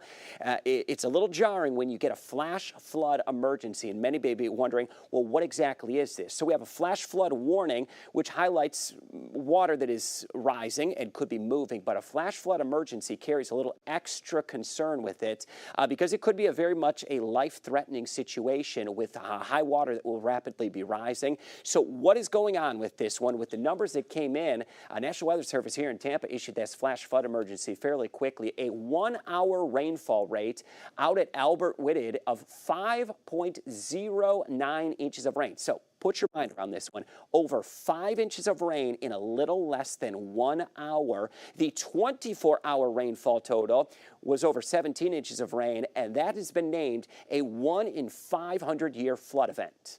What exactly does that mean? To put this in simple terms, it means any given year has a 0.2 chance of this happening. So it is a very minuscule chance of this happening on any given year. It is a reoccurrence interval where we measure more extreme events that have occurred, and this is an extreme event with how much water has fallen from the sky. It is still raining. We still have winds, 60, 70, even up to 80 miles per hour. Much of those higher winds are going to continue to press inland, and here's that circulation, that center of circulation that is now moving. It appears to be just east of Fishhawk at this point. Heavy rain that is up there toward I-4. The heaviest of the rain, we may be getting close to the end of it out there toward Pinellas County and into the greater Tampa area as that rain is going to begin to push out. But here it is. Flash flood emergency that's still in effect. That was extended. You heard that from Colleen a little bit earlier, till 2:30 a.m. for these 3 counties. An extension to this, and when I was on about an hour ago, I said, you know what, I have a feeling this isn't the end of this. We're going to have more flash flood emergencies in several more counties. Now included in that, all the way out through Lakeland, that includes Polk County, Hernando, again, more portions of Hillsborough County, Pasco, and Pinellas County. That until 4 a.m., so that is going to be more the immediate concern. We still have very high winds across part of the area, current wind speeds, sustained winds topping over 50, 60 miles per hour. Look at that in Sarasota, 69, Tampa at 52, and still a recent wind gusts up to about 85 miles per hour. These winds will begin to subside over the next 1 to 3 hours as we see the remnants of Milton continue to push off to the east. We do have our future cast here hour by hour. We're going to take you through this and wrap things up. We have that circulation that's going to continue along I-4 east of Lakeland. Once that makes it over there toward Lakeland and then Orlando, we're going to begin to see the winds subside. The heaviest of the rain will taper off. And by about 2 to 4 a.m., most of that really torrential heavy rain will be wrapping up and moving out of our area. And very immediate concern, though, is some of the flash flooding and the high winds that still are occurring across the area. Send it back to the desk. We're all hearing from some folks in downtown St. Pete about the roof at Tropicana Field. The dome. And that there is some damage to it, that it has been ripped. This is video right here that we're seeing. Look at that. Inside of the Trop. It's been shredded as a result. This is the home of the Rays, and this was an unusual cover to the dome there that you actually got light through, and it appears to be shredded tonight as we take a look at this right now. This courtesy of Dave Moore. We appreciate Dave Moore sharing this with us Outside tonight. of Tropicana Field, but really kind of you can see inside and just, you know, obviously we know this is the home of the Rays, but also right now the home for National Guardsmen and line workers. It is filled with, you know, basically Right. all kinds of people right now. Can't imagine what's going on inside that stadium right now and how those people are feeling being in there right now. Yeah, they decided to go with this type of roof like that, and it's really withstood very, very well all this terrible weather we've had. We'll keep you posted on that. We'll keep checking on that and try to find out more about what happened and how the folks are doing inside. Oh, you really hope That's that everybody concerning. is okay, because these are the resources that we need to roll out too once the sun rises. Miguel Octavio is live for us right now in Lakeland. And Miguel, you are certainly getting much of the impacts too. What's happening where you are in Lakeland? Courtney, I can just tell you the winds continue to get stronger here. We actually are under another sort of covering here to give us some cover from these winds, but also the rain here as well. The conditions just getting stronger by the hour here. I'm going to see if there's a way we can kind of safely show you what it looks like from the outside of this hotel space. You can see some of the palm trees swaying over there. Really just not ideal conditions to be in, and we know that flash flooding concerns is something we have been mentioning, and this is something people here in Polk County are really stressing here as well. So the wind just picking up, the rain here as well, not ideal conditions. Already reports of down power lines in some roads, and roads that you can't even pass through because of the flooding here as well. I can tell you there are a number of people who evacuated here in Lakeland from the Pinellas side, Hillsborough side. I actually met one man from Palmetto, and he was concerned about where this cone was heading. And right now there are a number of people inside just trying to keep track of their homes through their Ring cameras, whatever they can, but the power is out, the internet is down. So they're sitting there with a lot of uncertainty, hoping that they can come home to their homes and find it just as they left it there beforehand. So I want to pull up a soundbite from a quick interview we did with one man who's concerned that his home might be damaged from those strong winds. Take a listen. Yes. How concerned are you? Very, because right now we can't see our cameras at home to see if anything's on because the internet's out, power's out. So with it being so close to Terracea Bay, the water coming in and trying to get the water coming out from the rain is just going to stop right there. So without knowing nothing back home, it just drives you crazy, you know. So as you heard there, just a lot of uncertainty for people who sought refuge at higher ground to a much safer place than those coastal areas from Hurricane Milton, but a feeling of uncertainty. And a number of people who are at this hotel, they also face flooding from Hurricane Helene. And for a number of them who've lived here for decades, they have never evacuated before until now. The storm surge projections, the speed of those winds, and the amount of rainfall, those were things they wanted to take very seriously. And they're hoping that their preparations were enough from the sandbagging, from everything they needed to do. But they also know that flooding is a big concern here, so a lot of uncertainty here for people. I can certainly tell you it's not comfortable being out here in these conditions out in Polk County.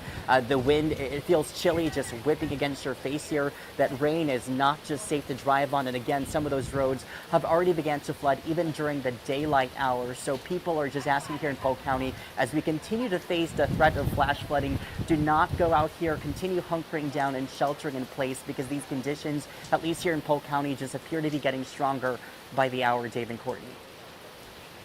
Miguel, thank you so much.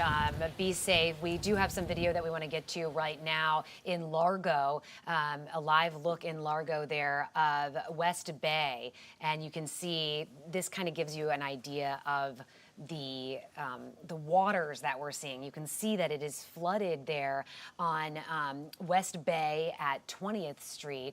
Again, this is in Largo. I don't know how deep the water is. You're trying to look around. You know, it's really difficult at night to see some of the normal things that we look to kind of give you an idea of that road, you know, street signs, etc.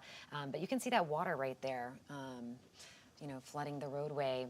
Right, and we also have some video of a transformer. This is down in West Bradenton, we're told. A video of a transformer blowing on 58th Street, Manatee 58th Street there. You see just kind of lighting up the night sky. And we've seen this repeated over and over throughout our area tonight, and gives you an idea of the challenges of all the power companies in our area, what they're dealing with here. And again, as we mentioned, wow, they have this self-healing technology on a number of these things that can bring it back without them having to go out. They can do that remotely, which is great. You see the intensity of the wind, and then boom, and that's what a lot of people are experiencing. The one benefit that we had, I think, for Landfall is that it was it wasn't as late. Yeah, want to just interrupt for a second, because something we just got here, which is really concerning. Yes. Multiple reports of part of a crane down in St. Petersburg. That's according to St. Pete Police. This is really concerning. Those cranes, as you might imagine, weigh tons. And in some cities across the country, they have fallen and killed people. The one thing that I will say is that people aren't out there on the streets, which is hopefully a good thing, but certainly cars and buildings nearby. So we're just learning details of this right now, but it's part of a crane in St. Pete. We don't know, but the mayor, as we talked about, was warning about this, to be careful because there are cranes on a lot of the buildings down there, and they didn't have time to disassemble them. And Dave, you've covered crane collapses too, and just you've been able to see kind of just how devastating that can be. And can you share a little more insight just in your experience? Yeah, I was in downtown Seattle, and about maybe, I don't know, 75 yards away, my wife and I, we had a storage unit in Seattle when we were living there, and there was on the top of the Google building, there was a crane, and there was a strong gust of wind, and that crane fell off the building about maybe 7,500 yards from us. Right. Massive, massive sound, and ended up killing 5 people. Wow. So these are, it's not something you expect, but it's something to think about when these cranes are on top of the buildings during violent weather. And the winds weren't anywhere near as strong. Those were straight line winds. In this case, we're talking, in some cases, hurricane force winds. So they can be dangerous. Part of a crane. We don't know which part. We don't know what that looks like. I know that when we spoke with one of our reporters earlier, Luke, he talked about how they were set to kind of weather vane, and that's something that we had seen before, right, where they're spinning, and that's for safety. But it was a big concern that Mayor Welch also spoke about. Yeah, and that's one of the dangers of having these big cranes out there as a